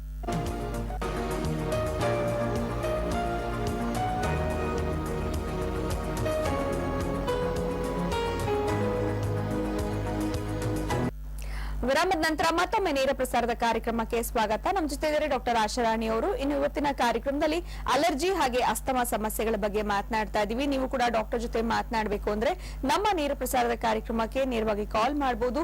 ಸಾಕಷ್ಟು ಇನ್ಫಾರ್ಮೇಶನ್ಸ್ ಅಲರ್ಜಿ ಸಮಸ್ಯೆಗಳ ಬಗ್ಗೆ ನೀಡ್ತಾ ಇದ್ರು. ಇನ್ನು ಡಾಕ್ಟರ್ ಜೆನೆಟಿಕ್ ಕಾಸಸ್ ಅಂತ ಹೇಳ್ತಾ ಇದ್ರಿ, ಇನ್ನು ಯಾವೆಲ್ಲ ಕಾಸಸ್ ಇದೆ ಅಂತ ಹೇಳ್ತೀರಾ? ಫಸ್ಟ್ ಆಫ್ ಆಲ್ ನಾವು ಜೆನೆಟಿಕ್ ಕಾಸ್ ಅಂತ ಹೇಳಿದಾಗ ಆಲ್ರೆಡಿ ಗೊತ್ತಾಯ್ತು. ಈಗ ಎಲ್ಲರಿಗೂ ಒಂದು ಆನುವಂಶಿಕವಾಗಿರೋ ಸಾಧ್ಯತೆ ಹೆಚ್ಚು ಪರ್ಸೆಂಟ್ ಆಗಿ ನಾವು ನೋಡ್ತೀವಿ ನೆಕ್ಸ್ಟ್ ಜನರೇಷನ್ಗೆ ಬರೋ ಸಾಧ್ಯತೆ ಅಂತ. ಸೊ ಅದೇ ರೀತಿ ನೆಕ್ಸ್ಟ್ ನಾವ್ ಹೇಳ್ಬೇಕು ಅಂದ್ರೆ ಎನ್ವೈರನ್ಮೆಂಟಲ್ ಫ್ಯಾಕ್ಟರ್ಸ್ ಅಂತ ಹೇಳ್ತೀವಿ. ಅಂದ್ರೆ ಈಗ ನಾವು ಇತ್ತೀಚಿನ ದಿನಗಳಲ್ಲಿ ನೋಡ್ತಾ ಇದೀವಿ, ಏರ್ ಪೊಲ್ಯೂಷನ್ ಆಗಿರ್ಬೋದು ಅಥವಾ ನಮ್ಮ ಒಂದು ವಾತಾವರಣದ ವ್ಯತ್ಯಾಸದಿಂದ ಆಗಿರ್ಬೋದು, ತುಂಬಾ ಧೂಳಾಗಿರ್ಬೋದು, ಹೊಗೆ ಆಗಿರ್ಬೋದು, ಡಸ್ಟ್ ಆಗಿರ್ಬೋದು, ಸ್ಮೋಕ್ ಅಂತ ಹೇಳ್ತೀವಿ. ಸೊ ಇದರಿಂದ ಆಗಿರ್ಬೋದು ಕೆಲವರಿಗೆ ತುಂಬಾ ಸೆನ್ಸಿಟಿವ್ ಇರೋಂಥವ್ರಿಗೆ ಏನಾಗುತ್ತೆ, ಈ ಡಸ್ಟಿಗೆ ಹೋದಾಗ ಅಥವಾ ಮನೇಲಿ ಇವನ್ ಧೂಳಾದಾಗ ಅಥವಾ ಸ್ಟ್ರಾಂಗ್ ಸ್ಮೆಲ್ಸ್ ಅಂತ ಹೇಳ್ತೀವಿ ಅಥವಾ ಸ್ಟ್ರಾಂಗ್ ಕೆಮಿಕಲ್ಸ್ ಅಂತ ಹೇಳ್ತೀವಿ. ಕೆಲವರು ಕೆಮಿಕಲ್ ಇಂಡಸ್ಟ್ರಿಯಲ್ಲಿ ವರ್ಕ್ ಮಾಡ್ತಾ ಇರ್ತಾರೆ ಅಥವಾ ಡಸ್ಟ್ ಗಾರ್ಮೆಂಟ್ಸ್ ಅಲ್ಲಿ ವರ್ಕ್ ಮಾಡ್ತಾ ಇರ್ತಾರೆ. ಫೈನ್ ಡಸ್ಟ್ ಪಾರ್ಟಿಕಲ್ಸ್ ಕೂಡ ಕೆಲವರಿಗೆ ತುಂಬಾ ಸೆನ್ಸಿಟಿವ್ ಇರೋಂಥವ್ರಿಗೆ ಏನಾಗುತ್ತೆ, ಬೇಗ ಆ ಒಂದು ಅಲರ್ಜಿಕ್ ಎಂಟರ್ ಆಗುತ್ತೆ ಅವ್ರಿಗೆ.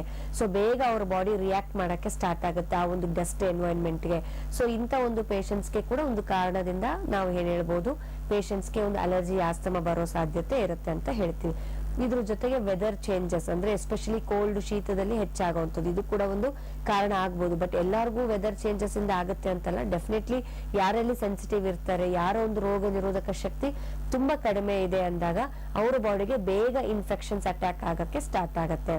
ಇದ್ರ ಜೊತೆಗೆ ಕೆಲವರಿಗೆ ಇನ್ನೂ ಹೇಳ್ಬೇಕು ಅಂತಂದ್ರೆ, ಈಗ ಕೆಲವರಿಗೆ ಎನಿ ಮೇಜರ್ ಸರ್ಜರೀಸ್ ಆಗಿರುತ್ತೆ ಅಥವಾ ಏನೇ ಒಂದು ಆಪರೇಷನ್ಸ್ ಮಾಡಿಸ್ಕೊಂಡಿರ್ತಾರೆ. ಸೊ ಮೇಜರ್ ಸರ್ಜರೀಸ್ ಆದಾಗ ಕೂಡ ಏನಾಗುತ್ತೆ, ಒಂದು ಇಮ್ಯುನಿಟಿ ಕಮ್ಮಿ ಆಗ್ತಾ ಹೋಗುತ್ತೆ. ಎನಿ ಮೇಜರ್ ಸರ್ಜರೀಸ್ ಆದ ನಂತರ ಡೆಫಿನೆಟ್ಲಿ ಒಂದು ಶಸ್ತ್ರಚಿಕಿತ್ಸೆ ಆದ ನಂತರ, ಯಾವುದೇ ಒಂದು ಶಸ್ತ್ರಚಿಕಿತ್ಸೆ ಆದ ನಂತರ ಕೂಡ ಏನಾಗುತ್ತೆ, ನಮ್ಮ ಒಂದು ರೋಗ ನಿರೋಧಕ ಶಕ್ತಿ ಖಂಡಿತವಾಗ್ಲೂ ಕಡಿಮೆ ಆಗಿರುತ್ತೆ. ಸೊ ಆ ಕಡಿಮೆ ಆದಾಗ ಕೆಲವರಿಗೆ ಬೇಗ ಅದು ಇನ್ಫೆಕ್ಷನ್ಸ್ ಅಟ್ಯಾಕ್ ಆಗ್ಬೋದು. ಆ ಅಲರ್ಜಿ ಇನ್ಫೆಕ್ಷನ್ಸ್ ಇಂದ ಅದು ಕ್ರಾನಿಕ್ ಇನ್ಫೆಕ್ಷನ್ಸ್ ಆಗ್ತಾ ಹೋಗಿ ಮುಂದೆ ಅದು ಆಸ್ತಮಾಗೆ ಕೂಡ ಟರ್ನ್ ಆಗೋ ಸಾಧ್ಯತೆ ಇರುತ್ತೆ ಅಂತ ನಾವು ಹೇಳ್ಬೋದು. ಇನ್ನು ಕೆಲವರಿಗೆ ಡೆಲಿವರಿ ಆದ ನಂತರ ಕೂಡ ಏನಾಗುತ್ತೆ, ಸೊ ಇಮ್ಯುನಿಟಿ ಕಮ್ಮಿ ಆಗಿರುತ್ತೆ. ಸೊ ಅದರಿಂದ ಕೂಡ ಕೆಲವರಿಗೆ ಒಂದು ಹಿಸ್ಟ್ರಿ ತಗೊಂಡಾಗ, ಈಗ ಸಿಸೇರಿಯನ್ ಆದ ನಂತರ ಅಥವಾ ಡೆಲಿವರಿ ಆದ ನಂತರ ಅಥವಾ ಕೆಲವರು ಮೇಜರ್ ಸರ್ಜರೀಸ್ ಆದ ನಂತರ ಇರ್ಬೋದು, ಅಥವಾ ಕೆಲವರಿಗೆ ಫ್ಯಾಮಿಲಿ ಹಿಸ್ಟ್ರಿಯಲ್ಲಿ ಆಸ್ತಮಾ ಅಲರ್ಜಿ ಇರುವಂತದ್ದು, ಅಥವಾ ಕೆಲವರು ಓನ್ಲಿ ಡಸ್ಟಿಗೆ ಹೋದಾಗ ಬರುವಂತದ್ದು, ಅಥವಾ ಸ್ಟ್ರಾಂಗ್ ಸ್ಮೆಲ್ಸ್ ಆಗೋದಿಲ್ಲ, ಇವನ್ ಮನೆಯಲ್ಲಿ ಕೂಡ ಊದುಬತ್ತಿ ಸ್ಮೆಲ್ ಆಗಿರ್ಬೋದು, ಸ್ಟ್ರಾಂಗ್ ಪರ್ಫ್ಯೂಮ್ಸ್ ಆಗಿರ್ಬೋದು, ಅಥವಾ ಕೆಮಿಕಲ್ಸ್ ಡಿಟರ್ಜೆಂಟ್ಸ್ ಆಗಿರ್ಬೋದು, ಇದರಿಂದ ಕೂಡ ಬೇಗ ಅವರಿಗೆ ಸೆನ್ಸಿಟಿವ್ ಇರೋದ್ರಿಂದ ಅವರ ಬಾಡಿ ಒಂದು ಸೂಕ್ಷ್ಮ ಇರ್ತಾ ಇರೋದ್ರಿಂದ ಓವರ್ ರಿಯಾಕ್ಟ್ ಮಾಡಕ್ಕೆ ಸ್ಟಾರ್ಟ್ ಆಗತ್ತೆ ಅಂತ ಹೇಳ್ತೀವಿ. ಇದು ಕೂಡ ಒಂದು ಕಾರಣ ಆಗಿ ನಾವು ನೋಡ್ಬೋದು. ಸೊ ಇದೆಲ್ಲ ಅಲ್ಲದೆ, ಸೊ ಯಾರಿಗೆ ಒಂದು ಪದೇ ಪದೇ ಅಲರ್ಜಿ ಪ್ರಾಬ್ಲಮ್ಸ್ ಕಾಣಿಸ್ಕೊಳ್ತಾ ಇದೆ, ಸೀನ್ಗಳು ಬರ್ತಾ ಇದೆ, ರನ್ನಿಂಗ್ ನೋಸ್ ಆಗ್ತಾ ಇರತ್ತೆ, ಆಲ್ಮೋಸ್ಟ್ 1, 2, 3 ಕರ್ಚೀಫ್ ಆದ್ರೂ ನಮ್ಗೆ ತುಂಬಾ ನೆನಿತಾನೆ ಇರುತ್ತೆ ಮೇಡಮ್, ಅಷ್ಟು ಮಟ್ಟಿಗೆ ನಮ್ಗೆ ಮೂಗಲ್ಲಿ ನೀರ್ ತರ ಸೋರ್ತಾನೆ ಇರತ್ತೆ, ಪ್ರತಿ ದಿವಸ ಎದ್ದಿದ ತಕ್ಷಣ ಬೆಳಗ್ಗೆ ಜಾಸ್ತಿ ಇರತ್ತೆ, ಬೆಳಗಿನ ಜಾವದಲ್ಲಿ ಹೆಚ್ಚಾಗ್ತಾ ಇರತ್ತೆ, ಅಥವಾ ತುಂಬಾ ಸೀನ್ಗಳು ಬರುವಂತದ್ದು, ಈ ತರ ಒಂದು ಪದೇ ಪದೇ ಯಾರಿಗೆ ಅಲರ್ಜಿ ಪ್ರಾಬ್ಲಮ್ಸ್ ಕಾಣಿಸ್ಕೊಳ್ತಾ ಇದೆ, ಅಪ್ಪರ್ ರೆಸ್ಪಿರೇಟರಿ ಟ್ರಾಕ್ಟ್ ಇನ್ಫೆಕ್ಷನ್ಸ್ ಯಾರಿಗೆ ಜಾಸ್ತಿ ಕಾಣಿಸ್ಕೊಳ್ತಿದೆ, ಇಂಥವ್ರು ನೆಗ್ಲೆಕ್ಟ್ ಮಾಡ್ದಲ್ಲಿ ಅದು ನೆಕ್ಸ್ಟ್ ಆಸ್ತಮಾ ಕಾಯಿಲೆಗೆ ಟರ್ನ್ ಆಗೋ ಸಾಧ್ಯತೆ ಕೂಡ ಇರುತ್ತೆ. ಸೊ ಇದು ಕೂಡ ನಾವು ಗಮನಕ್ಕೆ ಇಟ್ಕೊಳ್ಬೇಕಾಗತ್ತೆ. ಓಕೆ ಡಾಕ್ಟರ್, ಇದ್ರ ಬಗ್ಗೆ ಮಾತಾಡೋಣ. ಇನ್ನೊಬ್ರು caller. Hello. Hello sir, madam ನಮಸ್ತೆ ಮೇಡಮ್. ನಮಸ್ಕಾರ, ತಮ್ಮ ಹೆಸರು ಸರ್? ಲಕ್ಷ್ಮಣ ಅಂತ. ಮಾತಾಡಿ, ಡಾಕ್ಟರ್ ಇದಾರೆ, ಪ್ರಶ್ನೆ ಕೇಳಿ ಸರ್ ನೇರವಾಗಿ. ಆಯ್ತು. ಹಲೋ. ಹಲೋ, ಹೇಳಿ. ನಮಸ್ತೆ. ನಮ್ದು ಸೀನ್ ಬರ್ತಾ ಇರುತ್ತೆ. ಸೀನ್ ಬರ್ತಾ ಇರುತ್ತೆ. ಸೀನ್ಗಳು ಬರ್ತಾ ಇರುತ್ತೆ. ಯಾವಾಗಿಂದ ಬರ್ತಾ ಇದೆ? ಸುಮಾರು ಒಂದು 2 ವರ್ಷ 3 ವರ್ಷ ಆಯ್ತು ಮೇಡಮ್. ಸೀನ್ ಬರ್ತಾ ಇದೆ. ಸೀನ್ ಬರ್ತಾ ಇದೆ. ಓಕೆ. ಒಂದು 20-25 ಸೀನ್ ಬರುತ್ತೆ ಮೇಡಮ್. ಓಕೆ. ಯಾವ ಟೈಮಲ್ಲಿ? ಬೆಳಗಿನ ಜಾವದಲ್ಲಿ ಜಾಸ್ತಿ ಇರುತ್ತಾ? ಕೆಲವು ಟೈಮ್ ಅಲ್ಲಿ ಸೀನ್ ಬಂದ್ರೆ ಒಂದು ಕಫ ಹೋದಂಗ್ ಹೋಗ್ಬಿಟ್ಟು ಅವಾಗ ರಿಲೀಫ್ ಆಗುತ್ತೆ ಮೇಡಮ್. ಓಕೆ. ಎಷ್ಟಿದೆ ಏಜ್ ನಿಮಗೆ? ತಮ್ಗೆ ಏಜ್ 49 ಮೇಡಮ್. ಸೊ ಇದು 1 ವರ್ಷ 2 ವರ್ಷದಿಂದ ಈ ತರ ಕಾಣಿಸ್ಕೊಳ್ತಿದೆ, ಸೀನ್ಗಳು ಜಾಸ್ತಿ ಬರ್ತಾ ಇದೆ ಅಂತ ಹೇಳ್ತಿದ್ದೆ.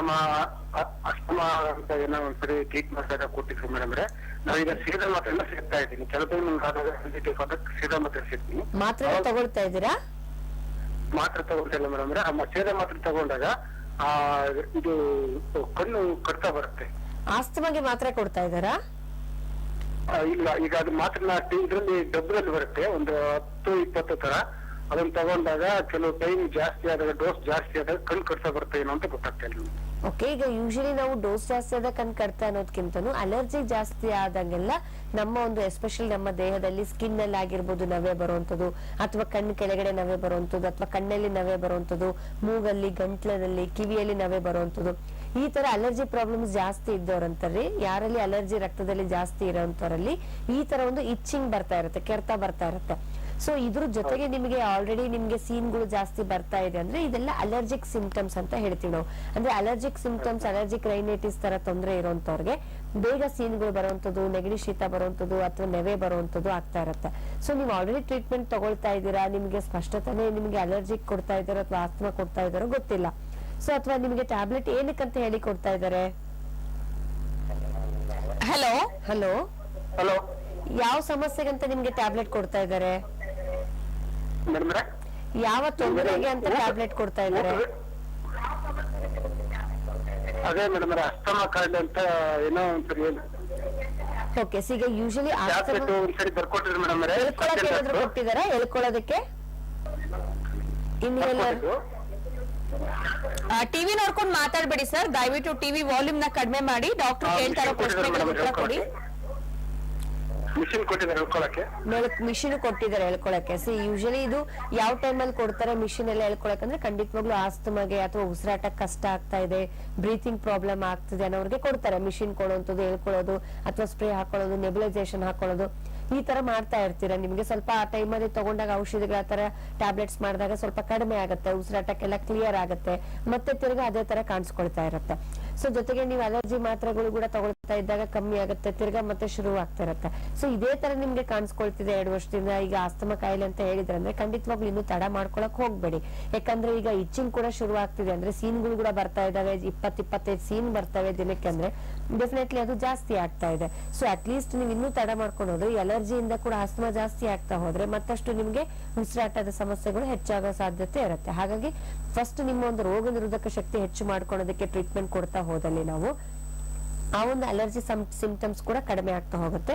ಜೊತೆಗೆ ನಿಮ್ಗೆ ಏನಾದ್ರು ಉಸಿರಾಟ ಸಮಸ್ಯೆ ಆಗ್ತಾ ಇರುವಂತದ್ದು, ಅಥವಾ ಆಸ್ತಮಾ ಏನು ಸಮಸ್ಯೆ ಆಗ್ತಿರುವಂತದ್ದು, ಶ್ವಾಸಕೋಶದ ಕೆಲಸ ಕಳ್ಕೊಳ್ತಾ ಇರುವಂತದ್ದು, ಇದು ಮುಂದೆ ನಿಮ್ಗೆ ಹೆಚ್ಚಾಗಿದ್ದಂಗೆ ನಾವು ಮಾತ್ರೆ ಔಷಧಿಗಳಿಂದನೇ ತಡಿತಾ ಹೋಗ್ಬೋದು. ಈಗ 49 ಇಯರ್ಸ್ ಅಂತ ಹೇಳಿದ್ರೆ, ಸೊ ಇನ್ನು ತಡ ಮಾಡ್ಕೊಳ್ಳೋದಕ್ಕೆ ನೀವು ಆದಷ್ಟು ಹೋಗ್ಬೇಡಿ. ಯಾಕಂದ್ರೆ ಈಗ ಇನಿಷಿಯಲ್ ಸ್ಟೇಜಸ್ ಅಲ್ಲೇ ನಾವು ಆಸ್ತಮಾಗೆ ಟ್ರೀಟ್ಮೆಂಟ್ ತಗೊಂಡ್ರೆ ಖಂಡಿತವಾಗ್ಲೂ ಅದು ಜೀವನ ಪರ್ಯಂತ ಚಿಕಿತ್ಸೆ ಇಲ್ಲದಂಗೆ ನಾವು ತಡಿತಾ ಹೋಗ್ಬೋದು. ಓಕೆ, ಧನ್ಯವಾದಗಳು ಸರ್ ಕಾಲ್ ಮಾಡಿದಕ್ಕೆ. ನೇರವಾಗಿ ನಮ್ಮ ಹೋಮಿಯೋಪತಿ ಕ್ಲಿನಿಕ್ಗೆ ನೀವು ಭೇಟಿ ನೀಡಬಹುದು. ಟಿವಿ ಸ್ಕ್ರೀನ್ ಮೇಲೆ ನಮ್ಮ ಅಪಾಯಿಂಟ್ಮೆಂಟ್ ಫೋನ್ ನಂಬರ್ಸ್ ಬರ್ತಾ ಇದೆ, ನಂಬರ್ಸ್ಗೆ ನೀವು ಕಾಲ್ ಮಾಡಿ ಅಪಾಯಿಂಟ್ಮೆಂಟ್ ನ ಪಡ್ಕೊಳ್ಬೇಕಾಗತ್ತೆ. ಬೆಂಗಳೂರಿನಲ್ಲಿ 2 ಶಾಖೆ ಇದೆ, ಮೈಸೂರು, ಹುಬ್ಳಿ, ದಾವಣಗೆರೆ, ಕಲಬುರಗಿಯಲ್ಲಿದೆ. ನೇರವಾಗಿ ಬರೋದಕ್ಕಿಂತ ಮುಂಚೆ ಟಿವಿ ಸ್ಕ್ರೀನ್ ಮೇಲೆ ಬರ್ತಾ ಇರುವಂತಹ ಒಂದು ಸಂಖ್ಯೆಗೆ ಕರೆಯನ್ನ ಮಾಡಬೇಕಾಗತ್ತೆ. ಇನ್ನು ಇವತ್ತಿನ ಕಾರ್ಯಕ್ರಮದಲ್ಲಿ ಅಲರ್ಜಿ, ಅಸ್ತಮಾ ಸಮಸ್ಯೆಗಳ ಬಗ್ಗೆ ಮಾತನಾಡ್ತಾ ಇದೀವಿ. ನೀವು ಈ ಕುರಿತಾಗಿ ಪ್ರಶ್ನೆಗಳನ್ನ ಕೇಳಬೇಕಿದ್ದಲ್ಲಿ ನಮ್ಮ ನೇರ ಪ್ರಸಾರದ ಕಾರ್ಯಕ್ರಮಕ್ಕೆ ಕಾಲ್ ಮಾಡಬಹುದು. ಸೊ ಫ್ಯಾಮಿಲಿ ಇಂದ ಇದ್ದಾಗ ಬರುವಂತ ಕಾರಣಗಳ ಬಗ್ಗೆ ಹೇಳ್ತಾ ಇದ್ರಿ. ಇನ್ನು ಏಜ್ ಫ್ಯಾಕ್ಟರ್ ಅಂತ ಏನಾದ್ರು ಇದೆಯಾ ಡಾಕ್ಟರ್ ಈ ಒಂದು ಸಮಸ್ಯೆಗೆ? ಹೇಗೆ ಈಗ ಯೂಶಲಿ ಏಜ್ ಫ್ಯಾಕ್ಟರ್ ಅಂತಂದ್ರೆ ಈಗ ನಾರ್ಮಲಿ ವಯಸ್ಕರಲ್ಲಿ ಏನಾಗುತ್ತೆ, ಏಜ್ ಆದಂಗೆಲ್ಲ ನಮ್ಮ ಒಂದು ರೋಗ ನಿರೋಧಕ ಶಕ್ತಿ ಖಂಡಿತವಾಗ್ಲೂ ಕಳ್ಕೊಳ್ತಾನೆ ಹೋಗ್ತಾ ಇರತ್ತೆ. ಜೊತೆಗೆ ಒಂದು ರೆಸ್ಪಿರೇಟರಿ ಫಂಕ್ಷನ್ಸ್ ಕೂಡ ವೀಕ್ ಆಗ್ತಾ ಇರತ್ತೆ. ಶ್ವಾಸಕೋಶದ ಕೆಪಾಸಿಟಿ ಆಗಿರ್ಬೋದು, ಏರ್ ವೇಸ್ ಏನಂತ ಹೇಳ್ತೀವಿ, ಗಾಳಿ ಹೋಗೋ ಜಾಗಗಳ ಒಂದು ಏರ್ ವೇಸ್ ಅಂತ ಹೇಳ್ತೀವಿ, ಅಥವಾ ಲಂಗ್ಸ್ ಕೆಪಾಸಿಟಿ ಆಗಿರ್ಬೋದು, ಖಂಡಿತವಾಗ್ಲೂ ವೀಕ್ ಆಗ್ತಾ ಇರತ್ತೆ. ಬಟ್ ಅದರಿಂದ ಬರುವಂತ ಆಸ್ತಮಾ ಆಗಿರ್ಬೋದು ಅಥವಾ ಅಲರ್ಜಿಕ್ ಆಸ್ತಮಾ ಆಗಿರ್ಬೋದು, ನಾವು ಡಿಫ್ರೆಂಟ್ ಅಂತ ಹೇಳ್ತೀವಿ. ಅಲರ್ಜಿಕ್ ಅಂತಂದಾಗ ಈ ಅಲರ್ಜಿ ಪ್ರಾಬ್ಲಮ್ಸ್ ಕೂಡ ಹೆಚ್ಚಾಗಿ ಶೀತದಿಂದ ಅಥವಾ ರನ್ನಿಂಗ್ ನೋಸ್ ಆಗುವಂಥದ್ದು ಅಥವಾ ಇನ್ಫೆಕ್ಷನ್ಸ್ ಆಗುವಂಥದ್ದು, ಈ ತರ ಪದೇ ಪದೇ ಡಸ್ಟ್ ಅಲರ್ಜಿಯಿಂದ ಹೆಚ್ಚಾಗ್ತಾ ಆಗ್ತಾ ಆಸ್ತಮಾ ಸ್ಟೇಜಿಗೆ ಹೋಗೋದು ಬೇರೆ ಇರುತ್ತೆ.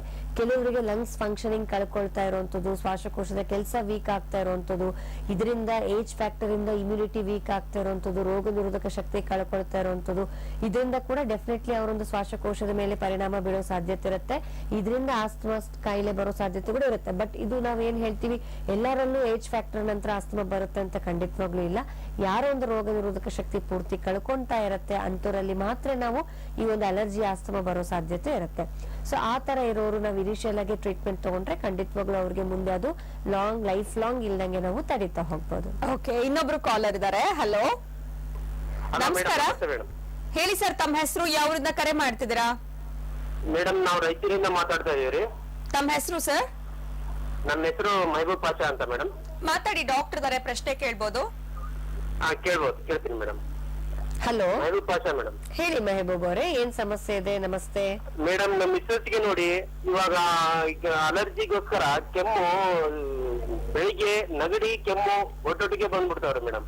ಓಕೆ. ಸೊ ಅದಕ್ಕೋಸ್ಕರ ಸ್ವಲ್ಪ ಕೋಲ್ಡ್ ಆಯ್ತಂದ್ರೆ ಸಾಕು ಮೇಡಮ್, ಫ್ಯಾನಿನ ಗಾಳಿಗಾಗ್ಲಿ ನಂತರ ಮತ್ತೆ ಕೋಲ್ಡ್ ಆಗ್ಲಿ ಎರಡು ಅಲರ್ಜಿಗೋಸ್ಕರ ಕೆಮ್ಮು ಜಾಸ್ತಿ ಆಗ್ತಿದೆ ಮೇಡಮ್. ಓಕೆ, ಇದನ್ನೆಲ್ಲಾದ್ರೂ ತೋರಿಸ್ತಾ ಇದಾರೆ ಅವರು ಆಲ್ರೆಡಿ? ಎಷ್ಟು ವರ್ಷದಿಂದ ಇದೆ? ತೋರಿಸಿದೀವಿ ಮೇಡಮ್. ಅವರು ಟೆಲಿಕಾಸ್ಟ್ ಎಲ್ಲಿ ಕೊಡ್ತಾ ಇದಾರೆ ಮೇಡಮ್, ಗುಳಿಗೆ ಮಾತ್ರೆ ಕೊಡ್ತಾ ಇದಾರೆ ಟೆಲಿಕಾಸ್ಟ್ ಎಲ್ಲ. ಓಕೆ. ಅನಂತರ ಮತ್ತೆ ಯಾವ್ದ್ರಿ ಇನ್ನೊಂದು ಟ್ಯಾಬ್ಲೆಟ್ ಎಳೆದು ಕೊಡ್ತಾ ಇದ್ರಿ ಎಂತದು ಹೇಳ್ಕೊಳಕ್ ಕೊಟ್ಟಿದಾರ? ಪಂಪ್ ತರ ಅಥವಾ ಮೇಡಮ್ ರೋಟ ಏರೋಕಾಟ್ ಕೊಟ್ಟಿದ್ದಾರೆ ಮೇಡಮ್. ಓಕೆ, ಏರೋಕಾಟ್ ಕೊಟ್ಟಿದ್ದಾರೆ. ಅನಂತರ ಟೆಲಿಕಾಸ್ಟ್ ಎಲ್ಲ ಅವೆರಡು ಎಳ್ಕೊಂಡ್ರೆ ಮಾತ್ರ ಒಂದು ಅರ್ಧ ಗಂಟೆ ಇಲ್ಲ ಅಂದ್ರೆ ಸ್ವಲ್ಪ ಕಮ್ಮಿ ಆಗಿಬಿಡುತ್ತೆ ಮೇಡಮ್. ಆನಂತರ ಮತ್ತೆ ಕೋಲ್ಡ್ ಆಯ್ತಂದ್ರೆ ಬೆಳಿಗ್ಗೆ ಆಯ್ತಂದ್ರೆ ಚಾಲು ಆಗುತ್ತೆ ಮೇಡಮ್. ಮತ್ತೆ ಶುರುವಾಗತ್ತೆ. ಸೊ ಆಲ್ಮೋಸ್ಟ್ ದಿವಸ ಅವ್ರು ಅದೇ ಮಾತ್ರೆ ಮತ್ತೆ ಅದ್ ಹೇಳ್ಕೊಳಕ್ ತಗೊಳ್ತಾನೆ ಇದಾರ ದಿವಸ?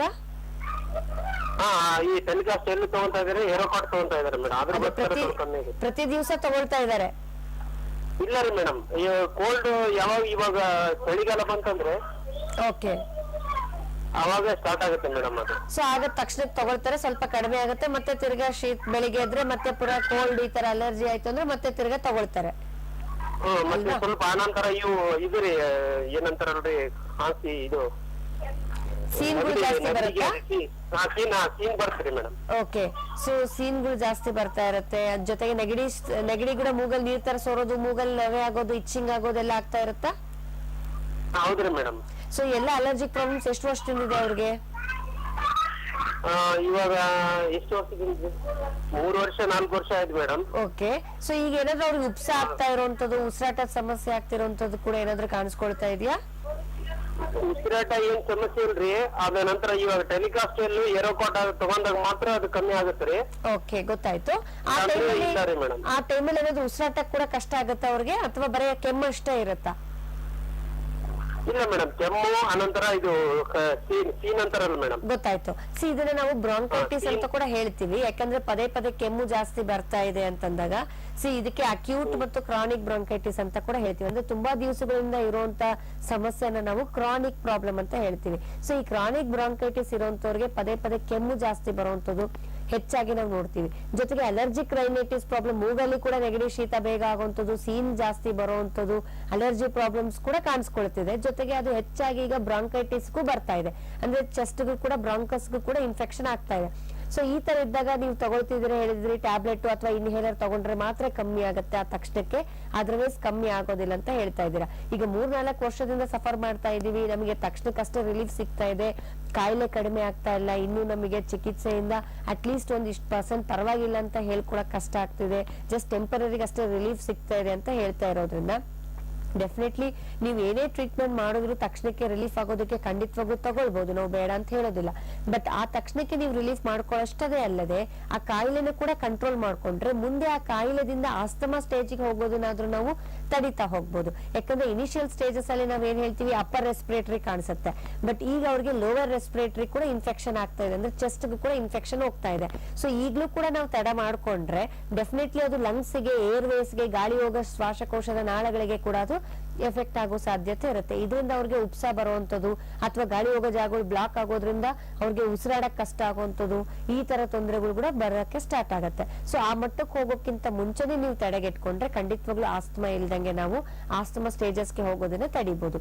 ಸೊ ಹಾಗಾಗಿ ಆದಷ್ಟು ತಡ ಮಾಡ್ಕೊಂಡಲೆ ಅವ್ರಿಗೆ ಒಂದು ಪ್ರಾಪರ್ ಆಗಿ ಕರೆಕ್ಟ್ ಆಗಿ ಚಿಕಿತ್ಸೆ ತಗೊಂಡ್ರೆ ಖಂಡಿತವಾಗ್ಲೂ ಆ ಒಂದು ಬ್ರಾಂಕೈಟಿಸ್ ಅಥವಾ ಅಲರ್ಜಿಕ್ ಪ್ರಾಬ್ಲಮ್, ಸೀನ್ಗಳು ಬರುವಂತದ್ದು, ಕೆಮ್ಮು ಬರುವಂತದ್ದು, ಇದನ್ನ ನಾವು ಹೆಚ್ಚಾಗ್ಲಿದಂಗೆ ತಡಿಬಹುದು. ಜೊತೆಗೆ ನೀವು ಪ್ರತಿ ದಿವಸ ಅಥವಾ ಯಾವಾಗ್ಲೂ ನಾವು ಅದು ಇನ್ಹೇಲರ್ ತಗೊಳ್ಬೇಕು, ಟ್ಯಾಬ್ಲೆಟ್ ತಗೊಳ್ಬೇಕು, ಅಷ್ಟಕ್ಕೆ ಆಗಷ್ಟೇ ಒಂದು 1/2 hour 1 hour ಕಮ್ಮಿ ಆಗತ್ತೆ ಮೇಡಮ್ ಅಂತ ಏನ್ ಹೇಳ್ತಾ ಇದ್ದೀರಾ, ಇದು ಕೂಡ ನಾವು ಲೈಫ್ ಲಾಂಗ್ ಇಲ್ಲದಂಗೆ ಕೂಡ ತಡೀತಾ ಹೋಗ್ಬೋದು. ಫಸ್ಟ್ ಅವರೊಂದು ಇಮ್ಯುನಿಟಿ ಇಂಪ್ರೂವ್ ಆಗ್ಬೇಕು, ರೋಗ ನಿರೋಧಕ ಶಕ್ತಿ ಇಂಪ್ರೂವ್ ಆಗ್ಬೇಕು, ರಕ್ತದಲ್ಲಿ ಅಲರ್ಜಿ ಕಡಿಮೆ ಆಗ್ಬೇಕು, ಆದ ನಂತರನೇ ಈ ಒಂದು ಕಾಯಿಲೆ ಅವರಲ್ಲಿ ಗುಣ ಆಗಕ್ಕೆ ಸ್ಟಾರ್ಟ್ ಆಗುತ್ತೆ. ಧನ್ಯವಾದಗಳು ಸರ್ ಕಾಲ್ ಮಾಡಿದ್ದಕ್ಕೆ. ನೇರವಾಗಿ ನಮ್ಮ ಹೋಮಿಯೋಪತಿ ಕ್ಲಿನಿಕ್ ಗೆ ನೀವು ಭೇಟಿ ನೀಡಿ. ನಮ್ಮ ನೆಕ್ಸ್ಟ್ ಕಾಲರ್. ಹಲೋ, ನಮಸ್ಕಾರ, ಹೇಳಿ, ಯಾರು ಮಾತಾಡ್ತಿರೋದು? ಹಲೋ ಮೇಡಮ್, ನಾನು ನೆಲಮಂಗಲದಿಂದ ವಸಂತ ಅಂತ. ಮಾತಾಡಿ ವಸಂತ ಅವರೇ, ಡಾಕ್ಟರ್ ಆಶಾರಾಣಿ ಅವರಿದ್ದಾರೆ, ಪ್ರಶ್ನೆ ಕೇಳ್ಬೋದು. ಹಲೋ ಹಲೋ ಮೇಡಮ್, ನಮಸ್ಕಾರ ಮೇಡಮ್. ಹೇಳಿಮ್ಮ, ನಮಸ್ತೆ. ಏನ್ ಸಮಸ್ಯೆ ಇದೆಮ್ಮ? ಮೇಡಮ್ ನನ್ಗೆ ಬೆಳಗ್ಗೆ ಎದ್ದ ತಕ್ಷಣ ನಿಸೀನು ಮಲ್ಕೊಂಡಿದ್ರೆ ಏನೂ ಆಗಲ್ಲ. ಓಕೆ, ಮತ್ತೆ ಇನ್ನೇನ್ ಸಮಸ್ಯೆ ಬೆಳಗ್ಗೆ ಆಗ್ತಿದೆ? ಎದ್ದೆಯಿಂದ ಒಂದು 25-30 ಸೀನ್ ಬರುತ್ತೆ. ಓಕೆ, ಇದು ಬಿಟ್ಟು ಇನ್ನ ಸೀನ್ಗಳು ಅಷ್ಟೇ ಬರುತ್ತಾ ಅಥವಾ ನೀರ್ ತರ ಸೋರೋದು, ನೆಗಡಿ ಮೂಗಲ್ಲೆಲ್ಲ ಆಗೋದು? ನೀರ್ ತರ ಬರುತ್ತೆ ಮೇಡಮ್. ಓಕೆ, ತಲೆ ಭಾರ ಆಗೋದು, ಮೂಗ್ ಕಟ್ಟೋದು ಅಥವಾ ತಲೆ ಕಿವಿಯಲ್ಲೆಲ್ಲ ನವೆ ಬರೋದು, ಕಣ್ಣಲ್ಲಿ ನವೆ ಬರೋದು, ಆತರ ಏನಾದ್ರೂ ಆಗುತ್ತಾ? ಹಲೋ, ಲೈನಲ್ಲಿ ಇದ್ದೀರಾ ಅಮ್ಮ? ಸಿಂಟೆನ್ಸ್ ಇಲ್ಲ ಮೇಡಮ್, ಬರೀ ನೆಗಡಿ, ಮೂಗಲ್ ನೀರ್ ತರ ಬರೋದು. ಓಕೆ ಮಾ, ಸೊ ಇದ್ರ ಜೊತೆಗೆ ನಿಮ್ಗೆ ಕೆಮ್ಮು ಆತರ ಏನಾದ್ರೂ ತೊಂದರೆ ಆಗ್ತಿದ್ಯಾ? ನೋಡಿ, ಟಿವಿ ವಾಲ್ಯೂಮ್ ನ ದಯವಿಟ್ಟು ಮ್ಯೂಟ್ ಮಾಡಿ ವಸಂತ ಅವ್ರೆ. ಇಲ್ಲ ಮೇಡಮ್, ಕೆಮ್ಮೆ ಒಂದ್ ಸ್ವಲ್ಪನೂ ಬರಲ್ಲ. ಓಕೆ, ದೆನ್ ಇದನ್ನ ನಾವು ಅಪ್ಪರ್ ರೆಸ್ಪಿರೇಟರಿ ಟ್ರಾಕ್ಟ್ ಇನ್ಫೆಕ್ಷನ್ ಅಂತ ಹೇಳ್ತೀವಿ, ಅಲರ್ಜಿಕ್ ರೈನೈಟಿಸ್ ಅಂತ ಕರಿತೀವಮ್ಮ.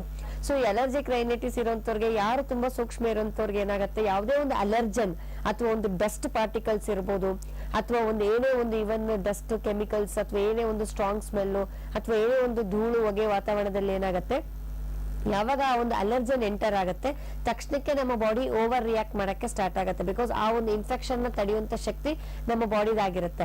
ಸೊ ಆಗೇನಾಗುತ್ತೆ, ತುಂಬಾ ವಿಪರೀತವಾದಂತ ಸೀನ್ಗಳು ಬರೋದು, ಓವರ್ ರಿಯಾಕ್ಟ್ ಮಾಡಕ್ಕೆ ಸ್ಟಾರ್ಟ್ ಆಗುತ್ತೆ ನಿಮ್ಮ ಬಾಡಿ.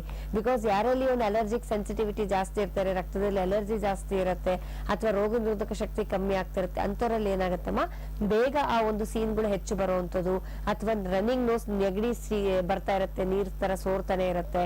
ಸೊ ಮೂಗಲ್ಲಿ ನವೆ ಆಗುವಂತದ್ದು, ಕಣ್ಣಲ್ಲಿ, ಕಿವಿಯಲ್ಲಿ, ಗಂಟಲದಲ್ಲಿ ಕೆರೆತ ಆಗುವಂತದ್ದು, ನವೆ ಆಗುವಂತದ್ದು ಕೂಡ ಕಾಣಿಸ್ಕೊಳ್ಬಹುದು. ಸೊ ಇದನ್ನ ನಾವು ಅಲರ್ಜಿಕ್ ರೈನೈಟಿಸ್ ಅಂತ ಹೇಳ್ತೀವಿ. ತುಂಬಾ ಸೀನ್ಗಳು ಬರೋದು, ರನ್ನಿಂಗ್ ನೋಸ್ ಬರೋದು, ಇದು ಇನಿಷಿಯಲ್ ಸಿಂಪ್ಟಮ್ಸ್ ಅಂತ ಹೇಳ್ತೀವಿ, ಅಪ್ಪರ್ ರೆಸ್ಪಿರೇಟರಿ ಟ್ರಾಕ್ಟ್ ಅಂತ ಹೇಳ್ತೀವಿ. ಸೊ ಇದನ್ನ ನೀವು ಈಗಲೇ ತಡೆಗೆಟ್ಕೊಂಡ್ರೆಮ್ಮ ಅದು ಮುಂದೆ ಡೀಪ್ ಆಗ್ಲಿದ್ದಂಗೆ, ಲೋವರ್ ರೆಸ್ಪಿರೇಟರಿ ಇನ್ಫೆಕ್ಷನ್ ಆಗ್ಲಿದ್ದಂಗೆ ನಾವು ತಡಿತಾ ಹೋಗ್ಬೋದು. ಆದಷ್ಟು ನಿಮಗೆ ಶೀತದಲ್ಲಿ, ಡಸ್ಟ್ ಅಲ್ಲಿ ತರ ಜಾಸ್ತಿ ಆಗ್ತಿದೆ ಅಂತಂದಾಗ ಸ್ವಲ್ಪ ಆದಷ್ಟು ಥಂಡಿಗೆ ಎಕ್ಸ್ಪೋಸ್ ಮಾಡೋದನ್ನ ಅವಾಯ್ಡ್ ಮಾಡ್ಕೊಳ್ಳೋದು ಉತ್ತಮ.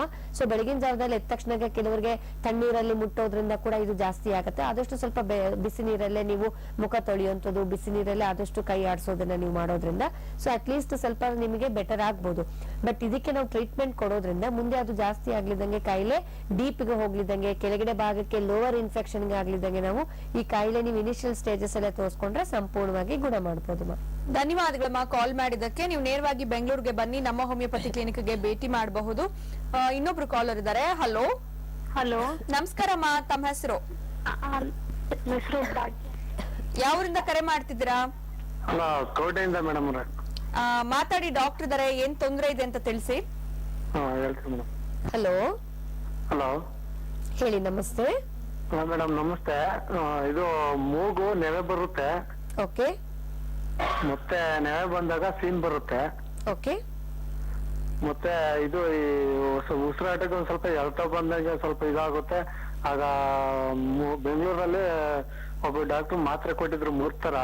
ಓಕೆ ಅದನ್ನ ಒಂದ್ ಮಿಷಿನ್ ಕೊಟ್ಟಿದ್ರು, ಅದಕ್ಕೆ ಹಾಕಿ ಉರುಗ್ದಾಗ ಕಮ್ಮಿ ಆಗುತ್ತೆ. ಓಕೆ ಮತ್ತೆ ಮಧ್ಯವಧಿ ನಿಂತಿತ್ತು, ತಿರ್ಗಾ ಈಗ ಬೆಳಿಗ್ಗೆ ಒಂದ್ ಟೈಮ್ ತಗೊಳ್ಬೇಕು ಮೇಡಮ್, ಬೇಗ ಈಗ. ಎಷ್ಟು ದಿವಸದಿಂದ ತಗೊಳ್ತಿದ್ದೀರಿ ಈ ತರ? ಮೇಡಮ್ ಈ ಮಾತ್ರೆ ತಗೊಂಡು ಈಗ 1 ವರ್ಷ ಆಗಿದೆ. ಓಕೆ, ಅದು ಮುಂಚೆ ಒಂದ್ 2 ವರ್ಷದಿಂದ ಹಿಂಗೆ ಬಂದಿತ್ತು. ಸೊ ಈಗ 3 ವರ್ಷದಿಂದ ಪ್ರಾಬ್ಲಮ್ ಇದೆ. ಮುಂಚೆ ಬರೀ ಅಲರ್ಜಿ ಪ್ರಾಬ್ಲಮ್ ಅಷ್ಟೇ, ನೆಗಡಿ ಅಥವಾ ನೆವೆ ಕಾಣಿಸ್ಕೊಳ್ತಾ ಇತ್ತಾ? ಇತ್ತೀಚೆಗೆ ಕಣ್ಣು ನೆವೆ ಬರೋದು, ಮೂಗ್ ನೆವೆ ಬರೋದು, ಸೀನ್ ಬರೋದು, ಆಗ ಇದು ಆಗ್ತಾ ಇತ್ತು. ಹೌದು, ಈಗ ಅದು ಉಸಿರಾಟಕ್ಕೆ ಕೂಡ ಕಷ್ಟ ಆಗ್ತಾ ಇದೆ 1 ವರ್ಷದಿಂದ ಇತ್ತೀಚೆಗೆ. ಈಗ ಹಂಗ್ ತೊಂದ್ರೆ ಆಗಿದೆ. ಓಕೆ, ಸೊ 1 ವರ್ಷದಿಂದ ಇತ್ತೀಚೆಗೆ ಯಾವಾಗ ಅದು ಉಸಿರಾಟಕ್ಕೆ ತೊಂದರೆ ಆಗ್ತಾ ಇತ್ತು ಆಗ ನೀವು ಡಾಕ್ಟರ್ ಹತ್ರ ಹೋಗಿ ಚಿಕಿತ್ಸೆ ತಗೊಳ್ತಾ ಇದ್ದೀರಾ. ಅದು ಹೇಳ್ಕೊಳ್ಳೋದಕ್ಕೆ ಮಿಷಿನ್ ಕೂಡ ಕೊಟ್ಟಿದ್ದಾರೆ, ಇನ್ಹೇಲರ್ ಕೊಟ್ಟಿದ್ದಾರೆ. 1 ವರ್ಷದಿಂದ ಕಂಟಿನ್ಯೂ ಮಾಡ್ತಾ ಇದ್ದೀನಿ ಅಂತ ಹೇಳ್ತಾ ಇದೀರಲ್ವಾ? ಹೌದು ಮೇಡಮ್. ಓಕೆ, ಸೊ ಈಗ ನಿಮಗೆ ಫಸ್ಟ್ ಯಾವ ಸ್ಟೇಜಸ್ ಅಲ್ಲಿ ಇತ್ತು, ಈಗ ಯಾವ ಸ್ಟೇಜಸ್ ಅಲ್ಲಿ ಬರ್ತಾ ಇದೆ ಅನ್ನೋದು ತಿಳ್ಕೊಳ್ಬೇಕಾಗತ್ತೆ. ಯಾಕಂದ್ರೆ ಇನಿಷಿಯಲಿ ನಿಮ್ಮ ಒಂದು ಕಾಯಿಲೆ ಬರೀ ಅಲರ್ಜಿ ಪ್ರಾಬ್ಲಮ್ ಇತ್ತು, ನೆಗಡಿ ಸೀನ್ಗಳು ಬರ್ತಾ ಇತ್ತು, ಅಥವಾ ಮೂಗಲ್ಲಿ ನವೆ, ಗಂಟ್ಲದಲ್ಲಿ ಕೆರೆತ ಆಗೋದು, ಕಿವಿಯಲ್ಲಿ, ಸೊ ಕಣ್ಣಲ್ಲಿ ನವೆ ಆಗುವಂತದ್ದು, ಸೀನು, ನೆಗಡಿ, ಶೀತ ಬರ್ತಾ ಇತ್ತು. ಸೊ 3 ವರ್ಷದಿಂದ ಇತ್ತು. ಬಟ್ ಇತ್ತೀಚೆಗೆ ಏನಾಯ್ತು, 1 ವರ್ಷದಿಂದ ಇತ್ತೀಚೆಗೆ ಅದು ಜಾಸ್ತಿ ಆಗಿ ಈಗ ನಮ್ಮ ಒಂದು ಉಸಿರಾಟಕ್ಕೆ ಕೂಡ ಸಮಸ್ಯೆ ಆಗ್ತಾ ಇದೆ 1 ವರ್ಷದಿಂದ. ಅಂದ್ರೆ ನಿಮ್ಮ ಕಾಯಿಲೆ ಅದು ಹೆಚ್ಚೇ ಆಗಿ ಬಂದಿದೆ. ಈಗ ಹೆಚ್ಚಾಗಿ ಉಸಿರಾಟ ಸಮಸ್ಯೆ ಕೂಡ ಬಂದಿದ ನಂತರ, ಅವರು ಆಸ್ತಮಾ ಸ್ಟೇಜಸ್ಗೆ ಬಂದಿರೋ ನಂತರ ಈಗ ಏನ್ ಮಾಡಿದ್ದಾರೆ, ನಿಮ್ಗೆ ಟ್ಯಾಬ್ಲೆಟ್, ಇನ್ಹೇಲರ್ ಎಲ್ಲ ತಗೊಳ್ತಾ ಇದಾರೆ. ವರ್ಷದಿಂದ ತಗೊಂಡಾಗ ಕಡಿಮೆ ಆಗ್ತಾ ಇರುತ್ತೆ, ಮತ್ತೆ ಒಂದ್ ಸ್ವಲ್ಪ ದಿವಸ ಅದೇನಾದ್ರು ತಗೊಳ್ಳಿಲ್ಲ ಅಂದ್ರೆ ಮತ್ತೆ ತಿರ್ಗಾ ನಿಮ್ಗೆ ಅದೇ ತರ ಒಂದು ಉಸಿರಾಟದ ಸಮಸ್ಯೆ ಕಾಣಿಸ್ಕೊಳ್ತಾ ಇರುತ್ತೆ. ಇದು ನೀವ್ ಏನೇ ಮಾಡಿದ್ರು ಕೂಡ ಈಗ ಒಂದು ಶೀತದಲ್ಲಿ, ವಾತಾವರಣದಲ್ಲಿ, ಥಂಡಿಯಲ್ಲಿ, ಮಳೆಗಾಲದಲ್ಲಿ, ಚಳಿಗಾಲದಲ್ಲಿ ಈ ಒಂದು ಪ್ರಾಬ್ಲಮ್ ಜಾಸ್ತಿ ಕಾಣಿಸ್ಕೊಳುತ್ತೆ. ಬಟ್ ಹಾಗಂತ ಇದು ಜಾಸ್ತಿ ಎಲ್ಲಾರ್ಗೂ ಆಗುತ್ತೆ ಅಂತಲ್ಲ. ಯಾರೋ ಒಂದು ರೋಗ ನಿರೋಧಕ ಶಕ್ತಿ ಕಮ್ಮಿ ಇರುತ್ತೆ ಅಂತವ್ರಲ್ಲಷ್ಟೇ ಇದು ಹೆಚ್ಚಾಗ್ತಾ ಇರುತ್ತೆ. ಸೊ ನೀವ್ ಏನೇ ಟ್ರೀಟ್ಮೆಂಟ್ ಮಾಡ್ತಾ ಇದ್ರು ಕೂಡ ತಾತ್ಕಾಲಿಕವಾಗಿ ಕಮ್ಮಿ ಆಗ್ತಾ ಇರುತ್ತೆ, ತಿರ್ಗಾ ಬರ್ತಾ ಇರತ್ತಂದ್ರೆ ಡೆಫಿನೆಟ್ಲಿ ಅವರೊಂದು ಕಾಯಿಲೆ ಇನ್ನೂ ಸಂಪೂರ್ಣವಾಗಿ ಗುಣ ಆಗ್ತಾ ಇಲ್ಲ, ಅಥವಾ ಅವರ ಒಂದು ಕಾಯಿಲೆ ಇನ್ನೂ ಕಡಿಮೆ ಆಗ್ತಾ ಇಲ್ಲ.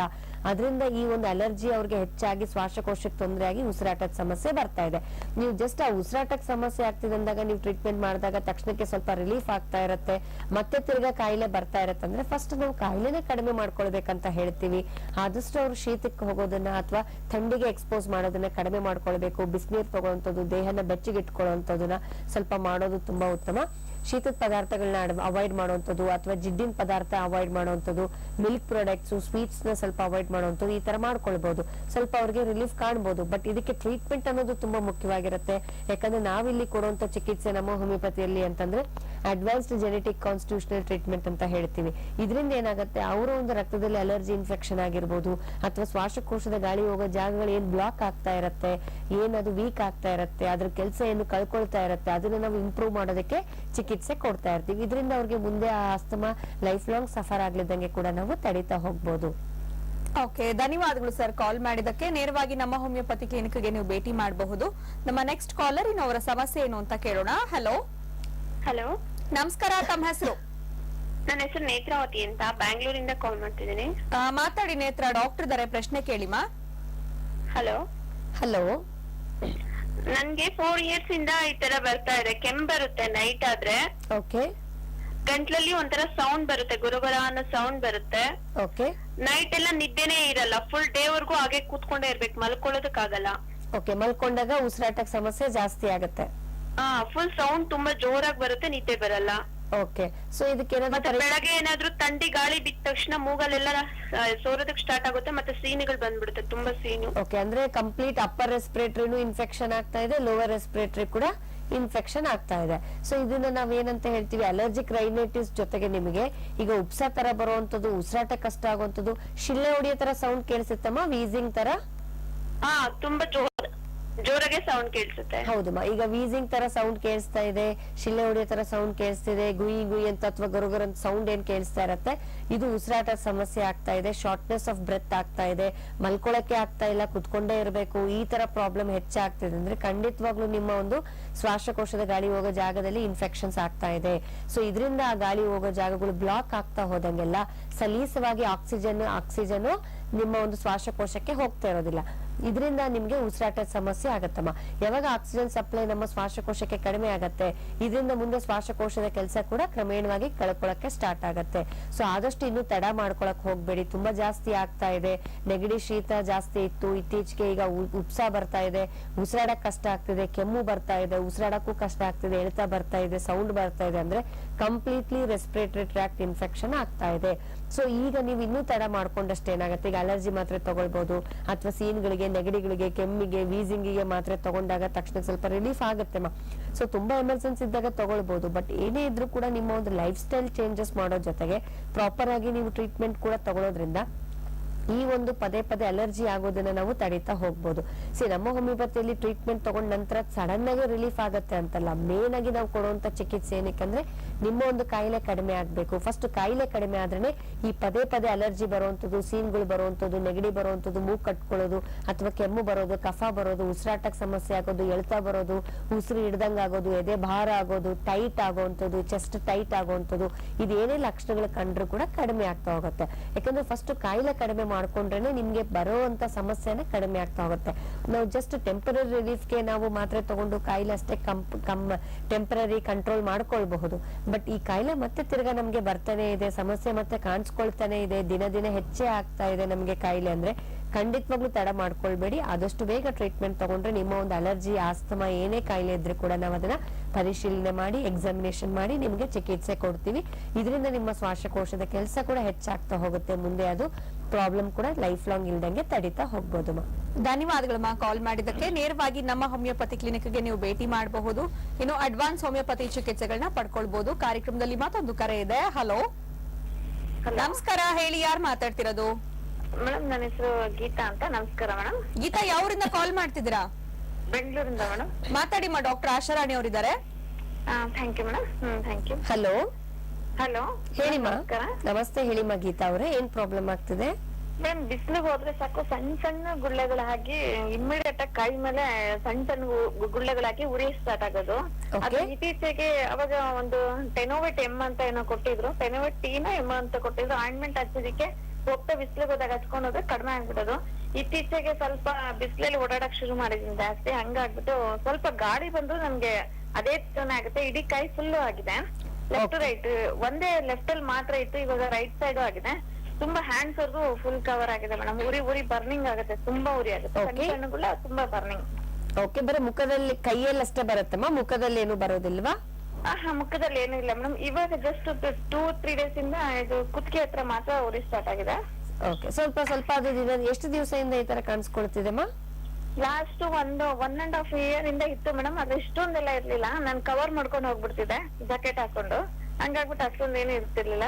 ಈಗ ಜಾಕೆಟ್ ಹಾಕೊಂಡ್ರು ಹಾಗೆ ಆಗುತ್ತೆ, ಹೊರಗಡೆ ಬಂದ್ರೆ ಹಂಗೆ ಆಗುತ್ತೆ, ಮನೇಲಿದ್ರು ಹಾಗೆ ಅದೇ ತರನೇ ಆಗ್ತಾ ಇದೆ. ಓಕೆ, ಸೊ ತುಂಬಾ ಸೆನ್ಸಿಟಿವ್ ಆಗ್ತಾ ಇದ್ದೀರಾ ನಿಮ್ಮ ಒಂದು ಬಾಡಿ, ಅದರಿಂದ ಅಲರ್ಜಿಕ್ ಸೆನ್ಸಿಟಿವ್ ಇಂದ ಈ ತರ skin eruptions, skin red pimples ತರ ಕಾಣಿಸ್ಕೊಳುತ್ತಮ್ಮ?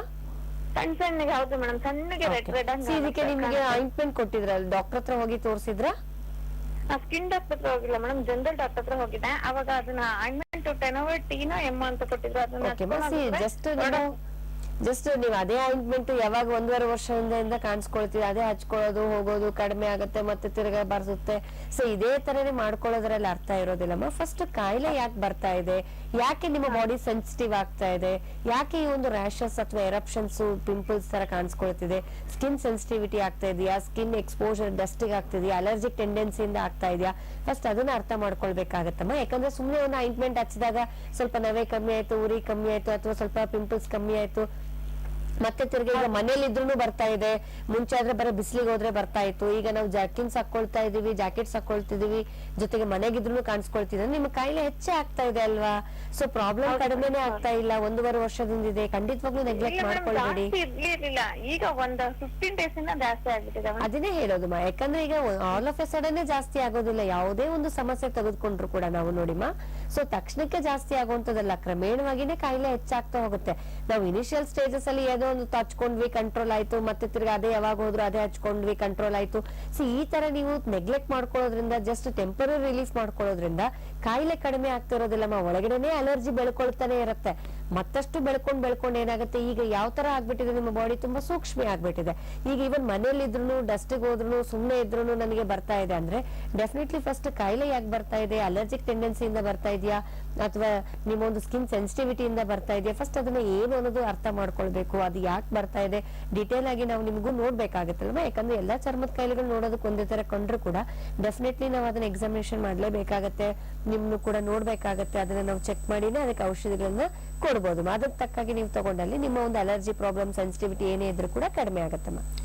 ಧನ್ಯವಾದಗಳಮ್ಮ ಕಾಲ್ ಮಾಡಿದಕ್ಕೆ. ನೇರವಾಗಿ ಬಂದು ಡಾಕ್ಟರ್ನ ಭೇಟಿ ಮಾಡಿ. ನಮ್ಮ next collar. Hello hello hello, ನಮಸ್ಕಾರ. ಹೇಳಿ, ಯಾರು ಮಾತಾಡ್ತಿರೋದು? ಮೇಡಮ್ ತುಂಗಾ ಅಂತ, ಮೈಸೂರಿಂದ. ಮಾತಾಡಿ ಡಾಕ್ಟರ್ ಇದಾರೆ, ಪ್ರಶ್ನೆ ಕೇಳ್ಬೋದು. ನಮಸ್ತೆ ಮೇಡಮ್, ಮೈಸೂರಿಂದ ತುಂಗಾ. ನಮಸ್ತೆ ಮಾ, ಹೇಳಿಮ್ಮ. ನಂಗೆ ಸುಮಾರು ವರ್ಷದಿಂದ ವೀಸಿಂಗ್ ಇದೆ. ಓಕೆ, ಮಧ್ಯದಲ್ಲಿ ಸ್ವಲ್ಪ ವರ್ಷಗಳು ಇರ್ಲಿಲ್ಲ, ಆಮೇಲೆ ಡಸ್ಟ್ ಅಲರ್ಜಿಯಿಂದ ಮತ್ತೆ ಶುರು ಆಯ್ತು. ಅದಾದ ನಂತರ ಇವಾಗ ಒಂದು 6 months ಇಂದ ರೆಗ್ಯುಲರ್ ಆಗಿ ವೀಸಿಂಗ್ ಪ್ರಾಬ್ಲಮ್ ಇದೆ. ಓಕೆ, ಏನಂದ್ರೆ ಇವಾಗ ಒಂದು ಯಾವ್ದೋ ಒಂದು ಟ್ಯಾಬ್ಲೆಟ್ ತಗೋತಾ ಇದ್ದೀನಿ. ಕಮ್ಮಿ ಇರುತ್ತೆ ನನ್ಗೆ, 2 days ಒಂದ್ಸಲ ಟ್ಯಾಬ್ಲೆಟ್ ತಗೋತೀನಿ ಅಷ್ಟೇ. ಬಟ್ ಅರ್ಲಿ ಮಾರ್ನಿಂಗ್ ನನಗೆ ಎದ್ದ ಕೂಡ್ಲೆ ವೀಸಿಂಗ್ ಇರುತ್ತೆ, 10 ನಿಮಿಷ, 1/4 ಗಂಟೆ, ಆಮೇಲೆ ಕಮ್ಮಿ ಆಗತ್ತೆ. ಓಕೆ, ಏನಾದ್ರು ಪರೀಕ್ಷೆ ಮಾಡಿಸಿದೀರಾ? ಏನ್ ಹೇಳಿ ಮೇಡಮ್? ಏನಾದ್ರು ಪರೀಕ್ಷೆಗಳು ಮಾಡಿಸಿದಿರಮ್ಮ? ರಕ್ತ ಪರೀಕ್ಷೆ ಆಗಿರ್ಬೋದು? ಏನಿಲ್ಲ. ಓಕೆ, ಸೊ ಈಗ ನಿಮ್ಗೆ ಇನ್ಹೇಲರ್ಸ್ ಅಥವಾ ಮಾತ್ರ ಏನಾದ್ರು ತಗೊಳ್ತಾ ಇದೀರಾ? ಇನ್ಹೇಲರ್ ತಗೋತಾ ಇದ್ದೀನಿ. ಯಾವ್ದಮ್ಮ? ಇನ್ಹೇಲರ್ ತಗೋತಾ ಇದ್ದೀನಿ. ಸೊ ಇನ್ಹೇಲರ್ ಡೈಲಿ ತಗೊಳ್ತಾ ಇದೀರಾ? ತಗೋತಾ ಇದ್ದೀನಿ. ಯಾವ್ದಂದ್ರೆ ಏರೋಕೋಟ್ ತಗೋತಾ ಇದ್ದೀನಿ ಅಷ್ಟೇ. ಓಕೆ, ಏರೋಕೋಟ್ ಇನ್ಹೇಲರ್ ಡೈಲಿ ತಗೊಳ್ತಾ ಇದೀರಲ್ವಾ? ಇಲ್ಲ ಮ್ಯಾಮ್, ಏರೋಕೋಟ್ ಮಾತ್ರ. ಅದು ಯಾವ ವೀಸಿಂಗ್ ಸ್ವಲ್ಪ ಜಾಸ್ತಿ ಅನ್ಸುತ್ತೆ ಅವಾಗ ಮಾತ್ರ. ಓಕೆ, ಡೈಲಿ ಯಾವ್ದು ತಗೊಳ್ತಾ ಇಲ್ಲ? ಇಲ್ಲ ಅಂದ್ರೆ ಆಲ್ಮೋಸ್ಟ್ ಚಿಕ್ಕಳಿದ್ದಾಗ ಇತ್ತು ನನ್ಗೆ ಬರ್ತಾ ಇತ್ತು. ಬಟ್ ಒಂದ್ ಏಜ್ ಆದ್ಮೇಲೆ ಇರ್ಲಿಲ್ಲ. ಮತ್ತೆ 2 years ಬ್ಯಾಕ್ ಮತ್ತೆ ಶುರು ಆಗಿದೆ. ಅದನ್ನೇ ಹೇಳೋದು, ರೆಗ್ಯುಲರ್ ಏನಿಲ್ಲ ಅಷ್ಟೇ. ಯಾಕಂದ್ರೆ ಈಗ ಒನ್ಸ್ ನಿಮ್ಮ ಈಗ ಫಸ್ಟ್ ಆಫ್ ಆಲ್ ಇದಕ್ಕೆ ರೀಸನ್ ಏನು ಅನ್ನೋದು ತಿಳ್ಕೊಳ್ಬೇಕಾಗುತ್ತೆ. ಫ್ಯಾಮಿಲಿಯಲ್ಲಿ ಯಾರಿಗಾದ್ರೂ ಇದೆಯಮ್ಮ? ಹಾ ಮೇಡಮ್ ಇತ್ತು, ನಮ್ ತಾತ ಯಾರಿಗೋ ಇತ್ತಮ್ಮ. ಹಾ, ಯಾಕಂದ್ರೆ ಫ್ಯಾಮಿಲಿ ಹಿಸ್ಟ್ರಿ ಇದ್ದಾಗ ಏನಾಗುತ್ತೆ ಅಂತಂದ್ರೆ ಈಗ ಇಮ್ಯುನಿಟಿನೂ ಕಮ್ಮಿ ಆಗ್ತಾ ಇದೆ, ಜೊತೆಗೆ ಫ್ಯಾಮಿಲಿ ಹಿಸ್ಟ್ರಿಯಲ್ಲೂ ಕೂಡ ಇತ್ತು ಅಂದಾಗ ಸೊ ಕಾಯಿಲೆ ಹೋಗೋದಿಲ್ಲ ಬೇಗ. ಸೊ ಯಾಕಂದ್ರೆ ಫ್ಯಾಮಿಲಿ ಹಿಸ್ಟ್ರಿ ಜೊತೆಗೆ ನಮಗೂ ಕೂಡ ಇಮ್ಯುನಿಟಿ ಕಮ್ಮಿ ಆಯ್ತು ಅಂದಾಗ ಸೊ ಅದೇನಾಗುತ್ತೆ, ನಿಮ್ಗೆ ಕಾಯಿಲೆ ಎಷ್ಟೇ ಕಡಿಮೆ ಮಾಡ್ಕೊಳ್ಬೇಕು ಬಾಡಿ ಅನ್ಕೊಂಡ್ರು ಕೂಡ ಆನುವಂಶಿಕವಾಗಿ ಜೆನೆಟಿಕ್ ಟೆಂಡೆನ್ಸಿ ಇರೋದ್ರಿಂದ ಡೆಫಿನೆಟ್ಲಿ ಮತ್ತೆ ತಿರ್ಗಾದು ಬರ್ತಾನೆ ಇರುತ್ತೆ. ಸೊ ನಿಮ್ಗೆ ಇನ್ಹೇಲರ್ಸ್ ಈಗ ದಿವಸ ಅಟ್ಯಾಕ್ಸ್ ಬರೋದು ತುಂಬಾ ಜನಕ್ಕೆ ಕಮ್ಮಿ ಇರುತ್ತೆ. ವಾರಕ್ಕೂ ಒಂದ್ಸತೆ ಅಥವಾ ವಾರಕ್ಕೆ 2-3 ಸತಿ ಹೊಡ್ಕೊಳ್ಳೇಬೇಕಾಗತ್ತೆ. ಕೆಲವರಿಗೆ ದಿನ ಬಿಡ್ ದಿನ ಹೊಡ್ಕೊಳ್ಬೇಕಾಗತ್ತೆ, ಇನ್ಹೇಲರ್ ತಗೊಳ್ಬೇಕಾಗತ್ತೆ. ಈ ತರ ಪೇಷಂಟ್ಸ್ ನಮ್ಮಲ್ಲಿ ಕ್ಲಿನಿಕ್ಸ್ ಅಲ್ಲಿ ಬರ್ತಾ ಇರ್ತಾರೆ. ಸೊ ಈಗ ನೀವು ಡೈಲಿ ತಗೊಳ್ತಾ ಇದ್ದೀರಾ ಅಥವಾ ದಿನ ಬಿಡ್ ದಿನ ಅಥವಾ ಬಂದಾಗಷ್ಟೇ ತಗೊಳ್ತಿದ್ದೀರಾ? ಯೂಶಲಿ ತಗೊಳ್ಳೋದು ಏನಕ್ಕೆ ಅಂದ್ರೆ ತಕ್ಷಣಕ್ಕೆ ನಿಮ್ಗೆ ಆ ಒಂದು ಏರ್ವೇಸ್ ಏನು ಗಾಳಿ ಹೋಗೋ ಜಾಗ ಏನು ಅಬ್ಸ್ಟ್ರಕ್ಷನ್ ಆಗ್ತಾ ಇರುತ್ತೆ, ನ್ಯಾರೋ ಆಗ್ತಾ ಇರುತ್ತೆ, ಬ್ಲಾಕ್ ಆಗ್ತಾ ಇರುತ್ತೆ, ಅದು ತಗೊಂಡಾಗ ತಕ್ಷಣಕ್ಕೆ ರಿಲೀಫ್ ಆಗುತ್ತೆ ನಿಮ್ಗೆ. ಮತ್ತೆ ತಿರ್ಗಾ ಅದೇ ತರ ಅಟ್ಯಾಕ್ಸ್ ಬರ್ತಾ ಇರುತ್ತೆ. ಫಸ್ಟ್ ಆಫ್ ಆಲ್ ನಾವು ಕೊಡುವಂತ ಸ್ಟೆಪ್ ಕೂಡ ಹತ್ತಕ್ಕಾಗಲ್ಲ ನನಗೆ. 10 ಸ್ಟೆಪ್ ಹತ್ತಿದ್ರೆ ಅಲ್ಲಿ 5 ನಿಮಿಷ ರಿಲ್ಯಾಕ್ಸ್ ಮಾಡ್ಕೋಬೇಕು. ಹೌದಮ್ಮ, ಯಾಕಂದ್ರೆ ಆಕ್ಸಿಜನ್ ಸಪ್ಲೈ ಬಾಡಿಯಲ್ಲಿ ಕಮ್ಮಿ ಆಗ್ತಿರುತ್ತಲ್ಲಮ್ಮ. ಈ ತರ ಒಂದು ಅಸ್ತಮ ಕಾಯಿಲೆ ಇದ್ದವ್ರಿಗೆ ಏನಾಗುತ್ತೆ, ಶ್ವಾಸಕೋಶದ ಕೆಲಸ ಕಳ್ಕೊಳ್ತಾ ಇರುತ್ತೆ, ಆಕ್ಸಿಜನ್ ಸಪ್ಲೈ ಬಾಡಿಗೆ ಕಮ್ಮಿ ಆಗ್ತಾ ಇರುತ್ತೆ. ಅದರಿಂದ ಬೇಗ ಸುಸ್ತಾಗುವಂಥದ್ದು, ಆಯಾಸ ಆಗುವಂಥದ್ದು, ಕೋಪ ಬೇಗ ಬರುವಂಥದ್ದು, ಕನ್ಫ್ಯೂಷನ್ಸ್ ಬೇಗ ಆಗುವಂಥದ್ದು, ಈ ತರ ಕೂಡ ಆಗೋ ಸಾಧ್ಯತೆ ಇರುತ್ತೆ. ಅದಕ್ಕಾಗಿ ನಿಮ್ಗೆ ಬೇಗ ಟಯರ್ಡ್ ಆಗುತ್ತೆ. ಸ್ವಲ್ಪ ದೂರ ನಡೆದ್ರು, ಅಪ್ ಹತ್ತಿದ್ರು ಅಥವಾ ಸ್ಟೆಪ್ಸ್ ಹತ್ತಿದ್ರು ಆಯಾಸ ಆಗುತ್ತೆ, ಕುತ್ಕೊಂಡ್ಬಿಡ್ಬೇಕು, ರಿಲ್ಯಾಕ್ಸ್ ಮಾಡ್ಬೇಕು ಸ್ವಲ್ಪ ಹೊತ್ತು ಅನ್ಸ್ತಾ ಇರುತ್ತೆ. ಸೊ ಇದು ಫಸ್ಟ್ ಆಫ್ ಆಲ್ ನಿಮ್ಮ ಒಂದು ಲಂಗ್ಸ್ ಫಂಕ್ಷನ್ ಕೂಡ ನೀವು ಟೆಸ್ಟ್ ಮಾಡಿಸ್ಕೊಳ್ಳೋದು ತುಂಬಾ ಉತ್ತಮಮ್ಮ. ಇದಕ್ಕೆ ನಾವು ಪಲ್ಮನರಿ ಫಂಕ್ಷನ್ ಟೆಸ್ಟ್ ಅಂತ ಹೇಳ್ತೀವಿ. ಸೊ ಇದು ಮಾಡೋದ್ರಿಂದ ನಿಮ್ಮ ಶ್ವಾಸಕೋಶದ ಎಫಿಷಿಯಂಟ್ ಎಷ್ಟಿದೆ ಅನ್ನೋದು ಕೂಡ ಗೊತ್ತಾಗುತ್ತೆ. ಮೈಲ್ಡ್ ಅಬ್ಸ್ಟ್ರಕ್ಷನ್ ಇದೆಯಾ, ಸಿವಿಯರ್ ಅಬ್ಸ್ಟ್ರಕ್ಷನ್ ಇದೆಯಾ, ಮಾಡರೇಟ್ ಅಬ್ಸ್ಟ್ರಕ್ಷನ್ ಇದೆಯಾ ಅನ್ನೋದು ಗೊತ್ತಾಗುತ್ತೆ. ಸೊ ಅದರಿಂದ ನಿಮ್ಗೆ ಮುಂದೆ ಪ್ರಾಬ್ಲಮ್ ಹೆಚ್ಚಾಗ್ಲಿದ್ದಂಗೆ ನೀವು ಇನಿಷಿಯಲ್ ಆಗಿ ಟ್ರೀಟ್ಮೆಂಟ್ ತಗೊಂಡ್ರೆ ತುಂಬಾ ಒಳ್ಳೇದಮ್ಮ. ಯಾಕಂದ್ರೆ ತುಂಬಾ ವರ್ಷಗಳಿಂದ ಇದೇ ತರ ಅಸ್ತಮ ಕಾಯಿಲೆ ಇತ್ತು ಅಂದ್ರೆ ಏನಾಗುತ್ತೆ, ಡೆಫಿನೆಟ್ಲಿ ನಮ್ಮ ಶ್ವಾಸಕೋಶದ ಕೆಲಸಗಳ ಕ್ರಮೇಣವಾಗಿ ಕಳ್ಕೊಳ್ಳಕ್ಕೆ ಸ್ಟಾರ್ಟ್ ಆಗುತ್ತೆ. ಸೊ ಪಲ್ಮನರಿ ಫಂಕ್ಷನ್ ಟೆಸ್ಟ್ ಅನ್ನೋದ್ರಿಂದ ಸೊ ಅದು ಎಷ್ಟು ಮಟ್ಟಿಗೆ ನಿಮ್ಮ ಶ್ವಾಸಕೋಶದ ಎಫಿಷಿಯಂಟ್ ಆಗಿ ಕೆಲಸ ಮಾಡ್ತೀನಿ ಅನ್ನೋದು ಕೂಡ ಒಂದು ಕಂಡ್ಕೋಬಹುದು. ಸೊ ಅದು ಕೂಡ ನಿಮ್ಗೆ ಒಂದು ಹೆಲ್ಪ್ ಆಗುತ್ತೆ. ಜೊತೆಗೆ ನಾವು ಕೊಡುವಂತ ಟ್ರೀಟ್ಮೆಂಟ್ ಈವನ್ ಜೆನೆಟಿಕ್ ಟೆಂಡೆನ್ಸಿ ಇದ್ರೆ ಕೂಡ ಆನುವಂಶಿಕವಾಗಿ ಕನ್ಸಿಡರ್ ಮಾಡ್ಕೊಂಡೆ ನಿಮ್ಮ ಒಂದು ಇಮ್ಯುನಿಟಿ ಇಂಪ್ರೂವ್ ಮಾಡೋದಕ್ಕೂ ಕೊಡ್ತಾ ಇರ್ತೀವಿ ಟ್ರೀಟ್ಮೆಂಟ್. ಸೊ ಇದರಿಂದ ನಿಮ್ಮ ಒಂದು ಶ್ವಾಸಕೋಶದ ಕೆಪಾಸಿಟಿ ಕೂಡ ಇಂಪ್ರೂವ್ ಆಗೋದಕ್ಕೆ ಹೆಲ್ಪ್ ಆಗುತ್ತೆ. ಮುಂದೆ ಇನ್ಹೇಲರ್ಸ್ ಕೂಡ ನೀವು ಏನೀಗ ಟೆಂಪರರಿ ತಗೊಳ್ತಾ ಇರ್ತೀರಾ ಎಮರ್ಜೆನ್ಸಿಗೆ ಜಾಸ್ತಿ ಇದ್ದಾಗ, ಸೊ ಅದು ಕೂಡ ಕ್ರಮೇಣವಾಗಿ ನಿಮ್ಮ ಬಾಡಿ ಒಂದು ಇಂಪ್ರೂವ್ ಆಗ್ತಾ ಹೋಯ್ತು, ಇನ್ಫೆಕ್ಷನ್ಸ್ ಕಡಿಮೆ ಆಗ್ತಾ ಹೋಯ್ತು, ನಿಮ್ಮ ಬಾಡಿ ರೋಗ ನಿರೋಧಕ ಶಕ್ತಿ ಇಂಪ್ರೂವ್ ಆಗ್ತಾ ಹೋಯ್ತು ಅಂದ್ರೆ ಖಂಡಿತವಾಗ್ಲಾಗ ಇನ್ಹೇಲರ್ಸ್ ಟ್ಯಾಬ್ಲೆಟ್ಸ್ ಕೂಡ ನೀವು ಅವಾಯ್ಡ್ ಮಾಡ್ತಾ ಬರ್ಬೋದು. ಸೊ ಆದಷ್ಟು ತಡ ಮಾಡ್ಕೊಂಡಲ್ಲೇ ನೀವು ಬೇಗ ತೋರಿಸ್ಕೊಂಡ್ರೆ ತುಂಬಾ ಉತ್ತಮವಾದಂತ ರಿಸಲ್ಟ್ಸ್ ನಿಮ್ಗೆ ಸಿಗುತ್ತಮ್ಮ. ಧನ್ಯವಾದಗಳು ಕಾಲ್ ಮಾಡಿದಕ್ಕೆ. ಇನ್ನು ಡಾಕ್ಟರ್ ಇವತ್ತಿನ ಕಾರ್ಯಕ್ರಮದಲ್ಲಿ ಬಂದು ಈ ಒಂದು ಅಲರ್ಜಿ ಹಾಗೆ ಅಸ್ತಮ ಸಮಸ್ಯೆಗಳ ಬಗ್ಗೆ ಸಾಕಷ್ಟು ಮಾಹಿತಿಗಳು, ವೀಕ್ಷಕರು ಕೇಳಿದಂತಹ ಪ್ರಶ್ನೆಗಳಿಗೆ ಉತ್ತರಗಳನ್ನ ಕೊಟ್ಟಿದ್ದೀರಾ. ಬಹಳ ಧನ್ಯವಾದಗಳು ಡಾಕ್ಟರ್. ನಮಸ್ಕಾರ. Thank you. ವೀಕ್ಷಕರೇ, ನೀವು ಕೂಡ ಡಾಕ್ಟರ್ನ ನೇರವಾಗಿ ಭೇಟಿ ಮಾಡಬೇಕು ಅಂದ್ರೆ ನಮ್ಮ ಹೋಮಿಯೋಪತಿ ಕ್ಲಿನಿಕ್ಗೆ ವಿಸಿಟ್ ಮಾಡಬೇಕಾಗತ್ತೆ. ಟಿವಿ ಸ್ಕ್ರೀನ್ ಮೇಲೆ ನಮ್ಮ ಅಪಾಯಿಂಟ್ಮೆಂಟ್ ಫೋನ್ ನಂಬರ್ಸ್ ಬರ್ತಾ ಇದೆ. 080-466-4777. ಬೆಂಗಳೂರಿನಲ್ಲಿ 2 ಶಾಖೆಗಳಿದೆ. Malleshwaram 7th cross, Jayanagar 4th block, Mysuru, Hubli, Davanagere, ಕಲಬುರಗಿಯಲ್ಲಿ ನಿಮ್ಗೆ ಯಾವ್ದು ಹತ್ತಿರದ ಶಾಖೆ ಇದೆ ಆ ಒಂದು ಬ್ರಾಂಚ್ಗೆ ನೀವು ವಿಸಿಟ್ ಮಾಡಬಹುದು. ಇನ್ನು ಅಡ್ವಾನ್ಸ್ ಹೋಮಿಯೋಪತಿ ಚಿಕಿತ್ಸೆಗಳನ್ನ ಪಡ್ಕೊಳ್ಬಹುದು ಅಂತ ಹೇಳ್ತಾ ಇವತ್ತಿನ ನೇರ ಪ್ರಸಾರದ ಕಾರ್ಯಕ್ರಮವನ್ನ ಮುಗಿಸುವಂತ ಸಮಯ ಆಗಿದೆ. ಮುಂದಿನ ಕಾರ್ಯಕ್ರಮದಲ್ಲಿ ಭೇಟಿ ಮಾಡ್ತೀನಿ. ನಮಸ್ಕಾರ.